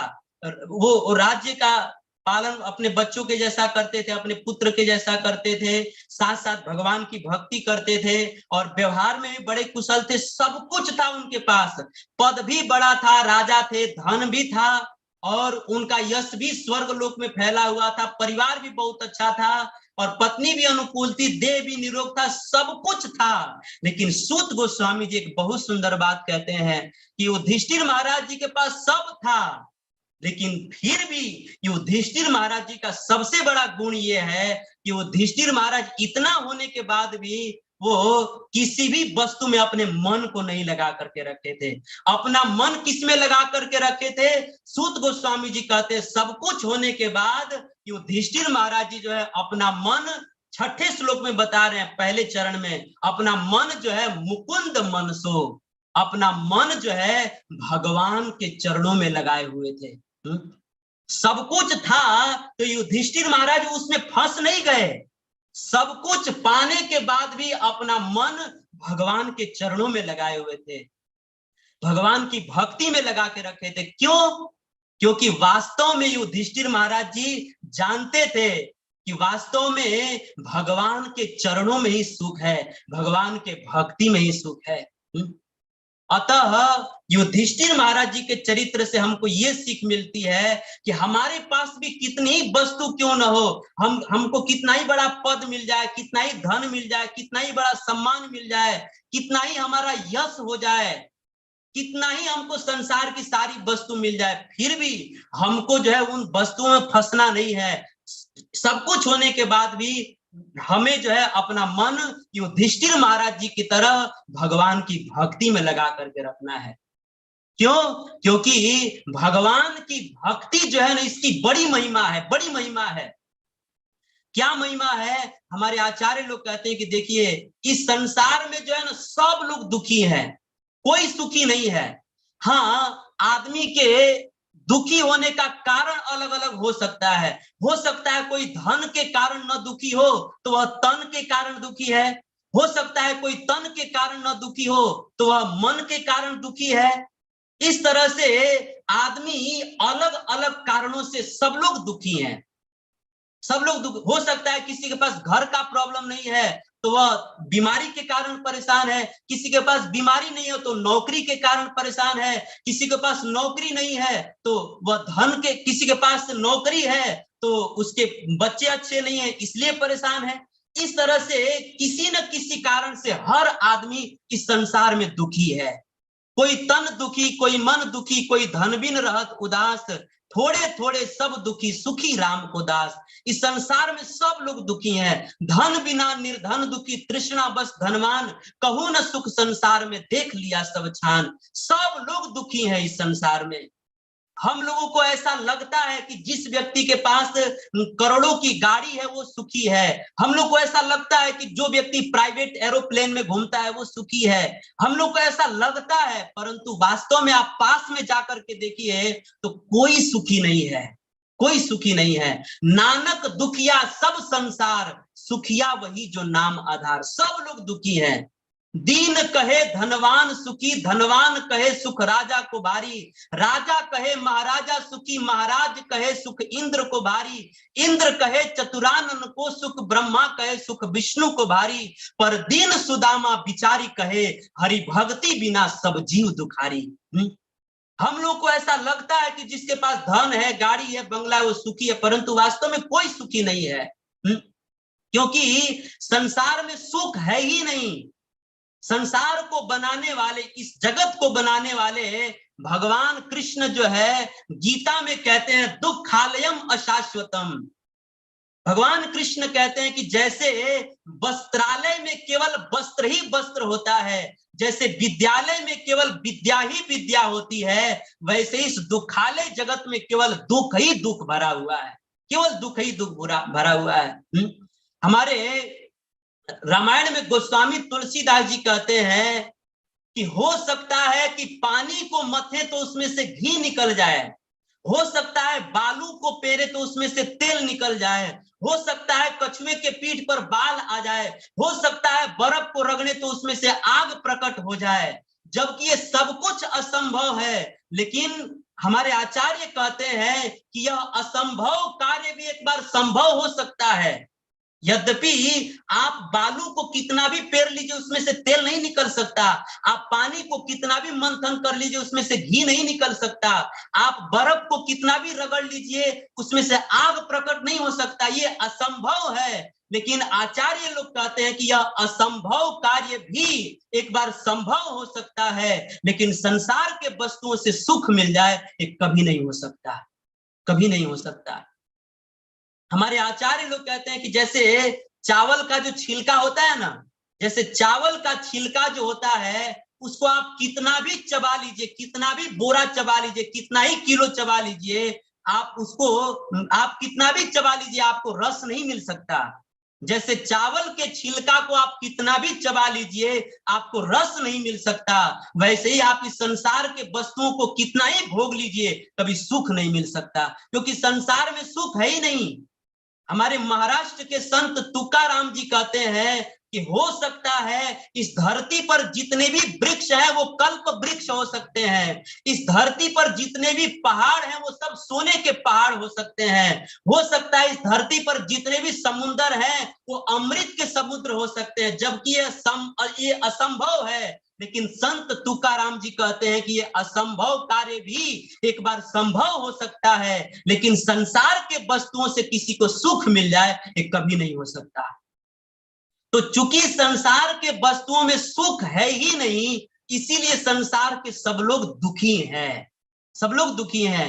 लेकिन भक्ति की महिमा इतनी है कि इस संसार में कोई व्यक्ति कितना ही दुखी क्यों न हो, अगर कोई दुखी से दुखी आदमी भी भगवान श्री कृष्ण की भक्ति करता है तो वह व्यक्ति जो है संसार के समस्त प्रकार के दुखों से मुक्त हो जाता है और वो भगवान के वैकुंठ धाम को प्राप्त कर लेता है। ये है भक्ति की महिमा। हमारे आचार्य लोग लिखते हैं, राम भगति मनि उर्वस जाके दुख लवलेश न सपने उताके। जो लोग राम जी की, कृष्ण की भक्ति करते हैं ना, उनको सपनों में भी दुख नहीं आता है, सपनों में भी दुख नहीं आता है। इसीलिए भगवान के भक्ति की बड़ी महिमा है। इसीलिए अगर दुखों से मुक्त होना चाहते हैं तो जैसे युधिष्ठिर महाराज सब कुछ होते हुए भी अपना मन भगवान में लगा के रखे थे, भक्ति में लगा करके रखे थे, वैसे ही हम लोग के पास सब कुछ हो तो भी हम लोग को अपना मन भगवान में, भगवान की भक्ति में लगा करके रखना चाहिए। क्योंकि अगर हम भगवान की भक्ति नहीं करेंगे ना, तो भगवान की भक्ति किए बिना हमारा दुख कभी दूर नहीं हो सकता। रामायण में काक भुसुंडी जी गरुड़ जी से कहते हैं कि हे गरुड़ जी, मैं इस नीलगिरी पर्वत पर मैं 27 कल्पों से रहता हूं, और 27 कल्पों से मैं इस सृष्टि को देख रहा हूं, और 27 कल्पों से मैंने इस सृष्टि में बहुत अजीबोगरीब दृश्य देखा है। मैंने तो कभी ऐसा देखा कि चंद्रमा में से आग निकल रहा है, मैंने तो कभी ऐसा देखा कि सूर्य में से शीतलता निकल रहा है, मैंने तो कभी ऐसा देखा कि कछुए के पीठ पर बाल आ गया है, मैंने तो कभी ये देखा कि जल से भरा हुआ समुद्र अमृत का समुद्र बन गया। मैंने अजीबोगरीब दृश्य देखा, मैंने एक से एक दृश्य देखा काकभुसुंडी जी, गरुड़ जी, मैंने बहुत कुछ देखा। लेकिन हे गरुड़ जी, मैं सत्य कह रहा हूं कि मैंने सब कुछ देखा। कछुए के पीठ पर बाल आते हुए देखा, बर्फ को रगड़ने से आग प्रकट होते हुए देखा, मैंने जल से भरे हुए समुद्र को अमृत का समुद्र होते हुए देखा। लेकिन भगवान की भक्ति किए बिना कोई सुखी हो गया, ये मैंने आज तक नहीं देखा। मैंने सब कुछ देखा, लेकिन भगवान की भक्ति किए बिना कोई सुखी हो गया, ये मैंने आज तक नहीं देखा। काकभुसुंडी जी कहते हैं, निज अनुभव तो ही कहूं खगेसा, बिनु हरि भजन न जाहि कलेसा। इसीलिए गरुड़ जी, अगर आप सुखी होना चाहते हैं ना, तो भगवान की भक्ति कीजिए, क्योंकि भगवान की भक्ति छोड़ करके हम कुछ भी कर लेंगे ना, तो हम सुखी नहीं हो सकते। काकभुसुंडी जी कह रहे हैं कि मैं पढ़ी लिखी बात नहीं बता रहा हूं, मैं आंखों देखी बात बता रहा हूं। निज अनुभव तो ही कहूं खगेसा, बिनु हरि भजन न जाहि कलेसा। हे गरुड़ जी, मैं अपने पूरे जीवन का अनुभव बता रहा हूं कि बिना भगवान का भजन किए जीव का दुख कभी दूर नहीं हो सकता, कभी दूर नहीं हो सकता, कभी दूर नहीं हो सकता। इसीलिए दुखों से मुक्त होना चाहते हैं तो भगवान की भक्ति कीजिए। यही बात जो है हमारे भारत के बड़े बड़े संत कहते हैं, तब लगी न जीव का सपने मन विश्राम, जब लगी भजत न राम को सुख धाम तजी काम। जब तक हम राम कृष्ण का भजन नहीं करेंगे, दुख दूर नहीं होगा।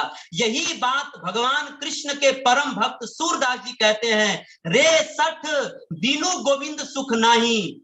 सूरदास जी कहते हैं, रे सठ बिनु गोविंद सुख नाही, तेरे दुख दूरी करीबे को रिद्धि सिद्धि फिरी फिरी जाही। सूरदास भगवंत भजन बिनु दुख कबहू नहीं जाई। सूरदास जी चिल्लाकर गर्जना करते हुए कहते हैं कि हे संसार के लोगों, आप कितना ही महंगा गाड़ी खरीद लो, कितना ही बड़ा कोठी बंगला बना लो, कितना ही बड़ा हेलीकॉप्टर खरीद लो, कितना ही धन संपत्ति इकट्ठा कर लो, जब तक आप भगवान की भक्ति नहीं करेंगे तब तक आप सुखी नहीं हो सकते। सूरदास भगवंत भजन बिनु दुख कबहू नहीं जाई। इसीलिए सुखी होना चाहते हैं तो भगवान की भक्ति कीजिए। देखिए, अगर हम सब लोगों को सुखी होना है ना, तो सुखी होने के लिए भगवान ने जो उपाय बताया है, हमें वही ही करना पड़ेगा। जैसे भगवान ने नियम बनाया है कि हम आंख से देख सकते हैं, तो आंख से ही देखना पड़ेगा। कोई व्यक्ति कहेगी नहीं हम कान से नहीं देख सकते क्या? अरे भाई, कान से नहीं देख सकते। भगवान ने नियम बनाया है कि हम आंख से देख सकते हैं, तो आंख से ही देखना पड़ेगा। वैसे ही भगवान ने नियम बनाया है कि हम भक्ति से ही सुखी हो सकते हैं, तो हमको भक्ति ही करना पड़ेगा। इसीलिए हमारे सारे संत सदग्रंथ चिल्ला चिल्ला करके कहना चाहते हैं, हे संसार के लोगों, सुखी होना चाहते हो तो भगवान की भक्ति कीजिए, भगवान की भक्ति करना चाहिए। देखिए, हम सब लोगों को यह सुंदर मानव तन पा करके केवल भोग नहीं भोगते रहना चाहिए। क्योंकि हमें यह मानव का तन जो है वासना के बिस्तर पर जन्म लेकर के और वासना के बिस्तर पर ही जीते हुए और वासना के बिस्तर पर ही मर जाने के लिए नहीं मिला है। हमें यह मनुष्य शरीर जो है भगवान का भजन करने के लिए मिला है।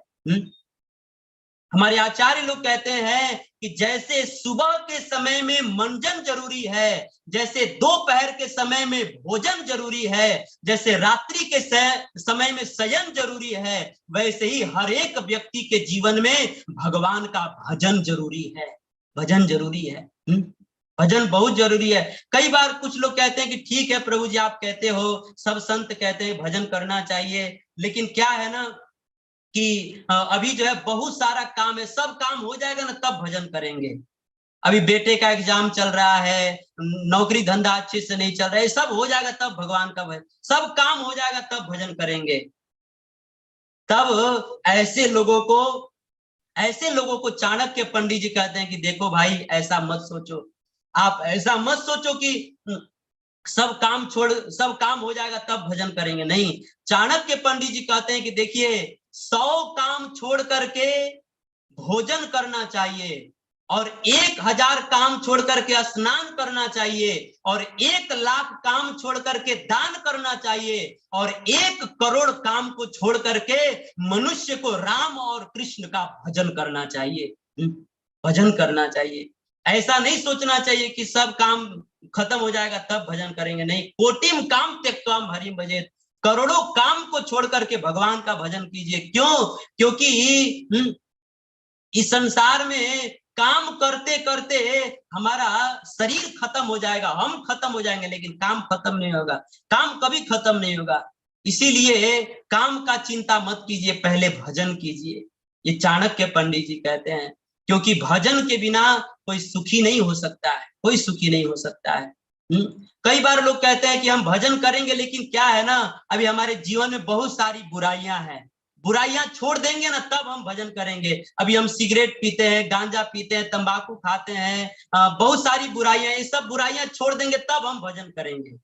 लेकिन ऐसा मत सोचिए, क्योंकि भगवान की भक्ति जो है ना बुराई छोड़ करके नहीं की जाती है, भगवान की भक्ति बुराई छोड़ने के लिए की जाती है। जैसे गंगा में पवित्र हो करके नहीं नहाया जाता है, गंगा में पवित्र होने के लिए नहाया जाता है, वैसे ही भगवान की भक्ति बुराई छोड़ करके नहीं की जाती है, भगवान की भक्ति बुराई छोड़ने के लिए की जाती है। अगर हम भगवान की भक्ति करना शुरू कर देंगे तो सारी बुराई अपने आप खत्म हो जाएगी। जैसे इसीलिए आप भगवान की भक्ति करना शुरू कर दीजिए, सारी बुराई अपने आप छूट जाएगी। जैसे आप पूरब दिशा की ओर चलना शुरू कर दीजिए तो पश्चिम अपने आप ही छूट जाएगा। वैसे ही अगर हम भगवान का भजन करना शुरू कर देंगे तो बुराई अपने आप छूट जाएगी। जैसे गाड़ी चलती रहती है तो पेट्रोल अपने आप खत्म हो जाता है, वैसे ही हमारा भक्ति और भजन चलता रहेगा ना तो हमारी बुराई अपने आप खत्म हो जाएगी। इसीलिए बुराई है तो कोई बात नहीं, चिंता मत कीजिए, भगवान की भक्ति शुरू कीजिए, सारी बुराई दूर हो जाएगी।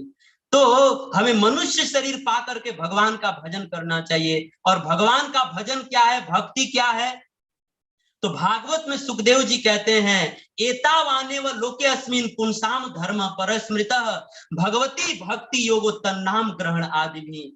देखिए सुखदेव जी कहते हैं कि भक्ति करना कोई बहुत कठिन चीज नहीं है। सुखदेव जी कहते हैं कि इस कलिकाल में भगवान के नाम का कीर्तन करना, जप करना, भगवान के भक्तों का संग करना और भक्तों के संग में बैठ करके भगवान की कथा सुनना, यही कलिकाल में सबसे बड़ी भक्ति है। और ये भक्ति सब लोग कर सकते हैं। इसीलिए आप अगर सुखी होना चाहते हैं तो निरंतर कथा सुनते रहिए, सत्संग में बैठते रहिए और निरंतर अपने मुख से भगवान का नाम जप करते रहिए, क्योंकि भगवान के नाम में ही सब सुख है। इसीलिए हमारे ब्रज के संत लोग कहते हैं, वह मोदन मुक्ति के मंदिर में जो प्रमोद भरा ब्रज धाम में है, उतनी छवि राशि अनंत कहां जितनी छवि सुंदर श्याम में है। ससीमेन सरोज सुधारस में ललाम लता अभिराम में है, उतना सुख और कहीं भी नहीं जितना सुख कृष्ण के नाम में है।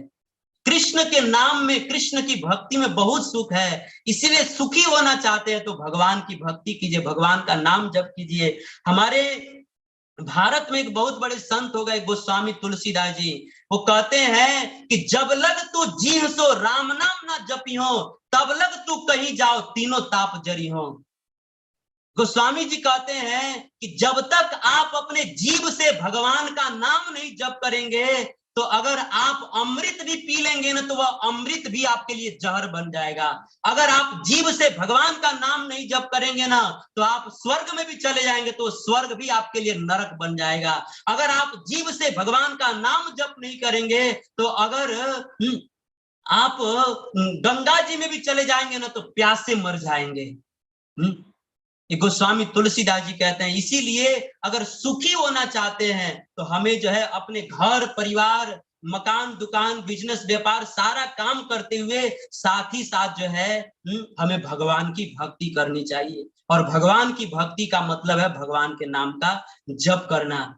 इसीलिए अगर आप सब लोग जो है अपने जीवन में सुखी होना चाहते हैं तो भक्ति कीजिए। भक्ति का मतलब है भगवान का नाम जप करना। इन भगवान का नाम ही सारे वेद पुराण उपनिषदों का सार है। हम लोग ये जो भागवत सुन रहे हैं, इस भागवत का भी सार है भगवान का नाम, क्योंकि भागवत का अंतिम श्लोक क्या है?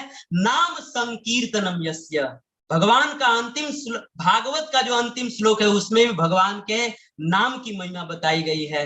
इसीलिए सुखी होना चाहते हैं तो भगवान का नाम जप कीजिए। हमारे आचार्य लोग कहते हैं, अलप तो अवधि जीव की तामे बहुत सोच पोच करीबे को बहुत है, का कीजिए पार ना पुराण हूं को वेदन को अंत नहीं, बाणी तो अनेक चित्त कहाँ दीजिए, काव्य की कला अनंत छंद को प्रबंध बहुत, राग तो रसीले रस कहाँ पीजिए, लाखन में एक बात तुलसी बताए जात, जन्म जो सुधारा चाहो तो राम नाम लीजिए।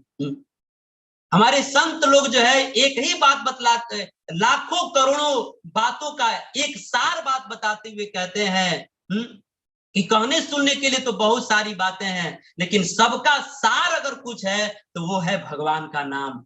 जन्म लाखन में एक बात तुलसी बताए जात, जन्म जो सुधारा चाहो तो राम नाम लीजिए। अगर हम जन्म को, मनुष्य जीवन को सफल बनाना चाहते हैं और मनुष्य जीवन में रहते हुए हम सुखी होना चाहते हैं, तो घर परिवार दुकान मकान सबका काम करते हुए, पत्नी बच्चों का ध्यान रखते हुए साथ साथ भगवान के नाम का जप कीजिए, तब हम सुखी हो सकते हैं। जिस प्रकार से युधिष्ठिर महाराज के पास सब कुछ था, सूत गोस्वामी जी कह रहे हैं कि युधिष्ठिर के पास सब कुछ था, लेकिन सब कुछ होने के बाद भी वो सारे वस्तुओं में आसक्त नहीं थे, अपना मन भगवान में लगा के रखे थे। क्यों? भक्ति में लगा करके रखे थे। क्यों? क्योंकि भगवान की भक्ति में ही सुख है। इसीलिए आज के सूत गोस्वामी जी के इस भागवत के प्रथम स्कंद के 12वें अध्याय के 4, 5 और 6 नंबर के श्लोक से हमें आज के प्रवचन का सबसे सार बात यह है कि हम सब लोग सुखी होना चाहते हैं तो घर परिवार मकान दुकान सबका काम करते हुए साथ साथ भगवान की भक्ति करते रहिए। भगवान की भक्ति क्या है? कान से भगवान की कथा सुनना, भक्तों के संग में बैठना, जीभ से प्रसाद खाना, आंख से भगवान का दर्शन करना और वाणी से भगवान के नाम का जप करना, कीर्तन करना, यही कलिकाल में सबसे बड़ी भक्ति है। तो सूत गोस्वामी जी सारी कथा सुना करके कहते हैं कि हे शौनक आदि ऋषियों, जो युधिष्ठिर महाराज अपने प्रजा का पुत्र जैसा पालन पोषण करते थे और साथ साथ भगवान की भक्ति करते थे और व्यवहार भी बड़ा अच्छा था, सब लोग उनके व्यवहार से खुश थे और अपना धन जो भी आता था सब परोपकार में लगाते थे, सब लोग उनके अनुकूल थे, सब कुछ था, लेकिन साथ साथ भगवान, सब कुछ होने के बाद भी अपना मन भगवान में लगा करके रखे थे। और ऐसे जो युधिष्ठिर महाराज थे उनके पौत्र थे परीक्षित महाराज। इतना कह करके अब सूत गोस्वामी जी आगे के श्लोकों से परीक्षित महाराज जी की कथा सुनाते हैं। अब जो है ये आगे की कथा अब आगे के जो भक्त आएंगे आप लोगों को सुनाएंगे। तो समय हो गया है, मैं अपने वाणी को यहीं पर विराम करता हूँ। कोई त्रुटि रही होगी तो अपना पुत्र दास समझ करके क्षमा कर दीजिएगा। आप सभी भक्तों ने बड़े ध्यान से, बड़े प्रेम से अपना समय निकाल करके कथा को श्रवण किया, इसके लिए आप सब भक्तों का बहुत बहुत धन्यवाद है। और आज जो है शायद मुझे ऐसा लगता है कि मुझे जो समय दिया गया था शायद उससे ज्यादा ही टाइम मैंने आप सब भक्तों का ले लिया। तो इसके लिए आप सब भक्त कृपा करके मुझे क्षमा कर देंगे, क्योंकि कई भक्त होंगे। अमेरिका में अभी सुबह होगा, तो सब भक्तों को अपने ड्यूटी पे, काम धंधे पे जाना होगा। तो आप लोगों का मैंने समय ले लिया ज्यादा, तो इसके लिए कृपा करके क्षमा कर दीजिएगा। और अंत में जो है अपना पार्थ सारथी जो ये ग्रुप है, और जो इसके भक्त हैं सब भावग्राही प्रभु जी, और भी जो अन्य भक्त हैं, सभी भक्तों को मैं हृदय से धन्यवाद देता हूँ। और सभी भक्तों के चरणों में मैं दंडवत प्रणाम करता हूँ कि आपने मुझे भगवान के विषय में, भागवत के विषय में बोलने का अवसर दिया। इसको बोल करके, पढ़ सुन करके मैं थोड़ा अपने वाणी को पवित्र कर पाया। तो इसके लिए भावग्राही प्रभु जी और सभी जो ग्रुप के भक्त हैं सबका पुनः बहुत बहुत धन्यवाद। हरे कृष्णा। ग्रंथराज श्रीमद् भागवतम की जय। जय। श्रील प्रभुपाद की जय। हरे किसी कृष्णा। का आज के प्रसंग में किसी को कुछ समझ में ना आया हो तो पूछ सकते हैं।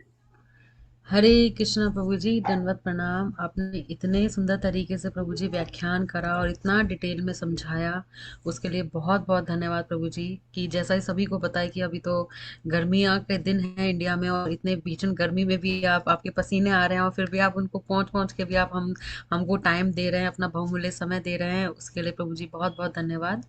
सभी भक्तों से विनती है कि आज के सत्र से रिलेटेड अगर आपका कोई प्रश्न है, अनुमोदन है या जिज्ञासा है, तो आप अपने हैंड रेज कर सकते हैं और प्रभु जी से पूछ सकते हैं। हम समय की मर्यादा रखते हुए एक दो प्रश्न ही लेंगे, ज़्यादा नहीं ले पाएंगे। तो जिनका प्रश्न आज की कथा से रिलेटेड है वो अपना हैंड रेज कर सकते हैं, अनुमोदन कर सकते हैं। हरि बोल, हरे कृष्णा। हरे कृष्णा प्रभु जी, कोटि कोटि प्रणाम प्रभु जी। बहुत ही सुंदर आपने इस श्लोकों का व्याख्यान, जैसे माता जी ने कहा, किया, और बहुत सुंदर एग्जाम्पल आपने, प्रैक्टिकल एग्जाम्पल दिया। एक बहुत अच्छी चीज जो मुझे लगी कि बहुत सारे भक्त ये इसको डिटेल में समझाने में इतने डिटेल में नहीं समझा पाते जैसे आपने समझाया। आपने बहुत अच्छा कहा कि आपको घर में रह के काम धंधा परिवार को रख के अपना परिवार का भी जो कार्य है, अपना व्यवहार भी करना है, उसके साथ साथ में भक्ति करना है। ये बहुत जरूरी है, क्योंकि युधिष्ठिर महाराज ने यही किया था, उन्होंने सब छोड़ नहीं दिया था। क्योंकि अला यही होता है कि कोई भक्ति में आता है ना, तो वो सब छोड़ने की बात करता है कि बस अब मुझे छोड़ देना है, पर ये बात नहीं। और आपने बहुत सुंदर तरह से समझाया, और बहुत अच्छा आपने कहा, एग्जाम्पल दिया कि जैसे पूर्व की ओर जाएंगे तो पश्चिम छूट जाएगा, और अगर गाड़ी चलाएंगे तो जितना गाड़ी चलाएगा पेट्रोल अपने आप खत्म होगा। उसी तरह ये संसार में रह के भक्ति करेंगे तो जो बुरी आदतें हैं वो सब छूटती जाएगी। बहुत सुंदर, थैंक यू वेरी मच प्रभु जी, धन्यवाद। थैंक यू भावग्राही प्रभु जी। सुमन माता जी, आप अनम्यूट कर सकते हैं। हरि बोल, हरे कृष्णा। हरे कृष्णा प्रभु जी, प्रणाम प्रभु जी। हरे कृष्णा माता जी, मेरा कोई प्रश्न नहीं है, लेकिन प्रभु जी की क्लास इतनी सुंदर प्रभु जी, आपकी क्लास सुन के धन्य हो गए प्रभु जी। हम आप हमारे ऊपर भी थोड़ी कृपा करना कि आपने जो हमें बताया प्रभु जी, हम उसका अपने जीवन में अमल कर पाए प्रभु जी। जैसे आपने हरि नाम के बारे में बताया, भगवान भक्तों के संग के बारे में बताया, तो प्रभु जी आपके चरणों में प्रणाम प्रभु जी। और आशीर्वाद देना प्रभु जी कि हम भी जो आपने हमें शिक्षाएं दी हैं हम उसके ऊपर अमल कर सके प्रभु जी। धन्यवाद प्रभु जी, आपका बहुत बहुत। थैंक यू माता जी। शिवानी माता जी, आप अनम्यूट कर सकते हैं। हरि बोल, हरे कृष्णा। हरे कृष्णा प्रभु जी, आपको कोटि कोटि दंडवत प्रणाम। आपके गुरु महाराज को कोटि कोटि दंडवत प्रणाम।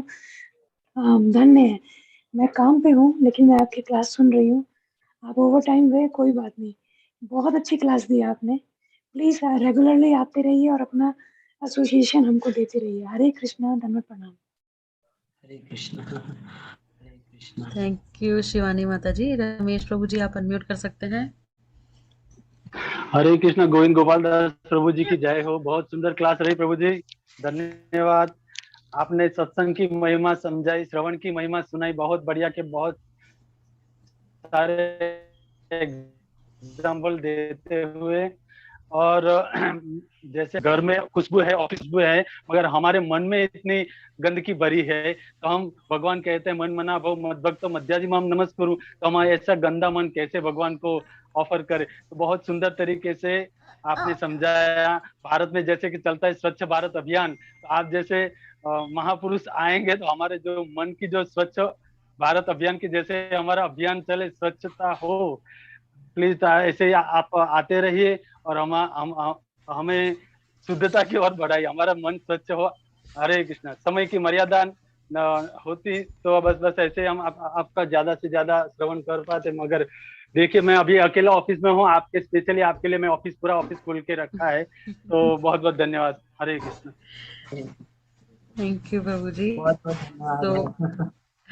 तो प्रभु जी सभी भक्तों ने जैसा कि विनती करा कि प्लीज आप ऐसे ही पार्थ सारथी फाउंडेशन में आते रहें, और आपके द्वारा हमें बहुत ही सुंदर तरीके से प्रभु जी भागवतम समझ में आ रही है। तो प्लीज प्रभु जी अपना समय हम सभी भक्तों को भी दें, जिससे हम भी भागवतम ज्ञान प्राप्त कर सके।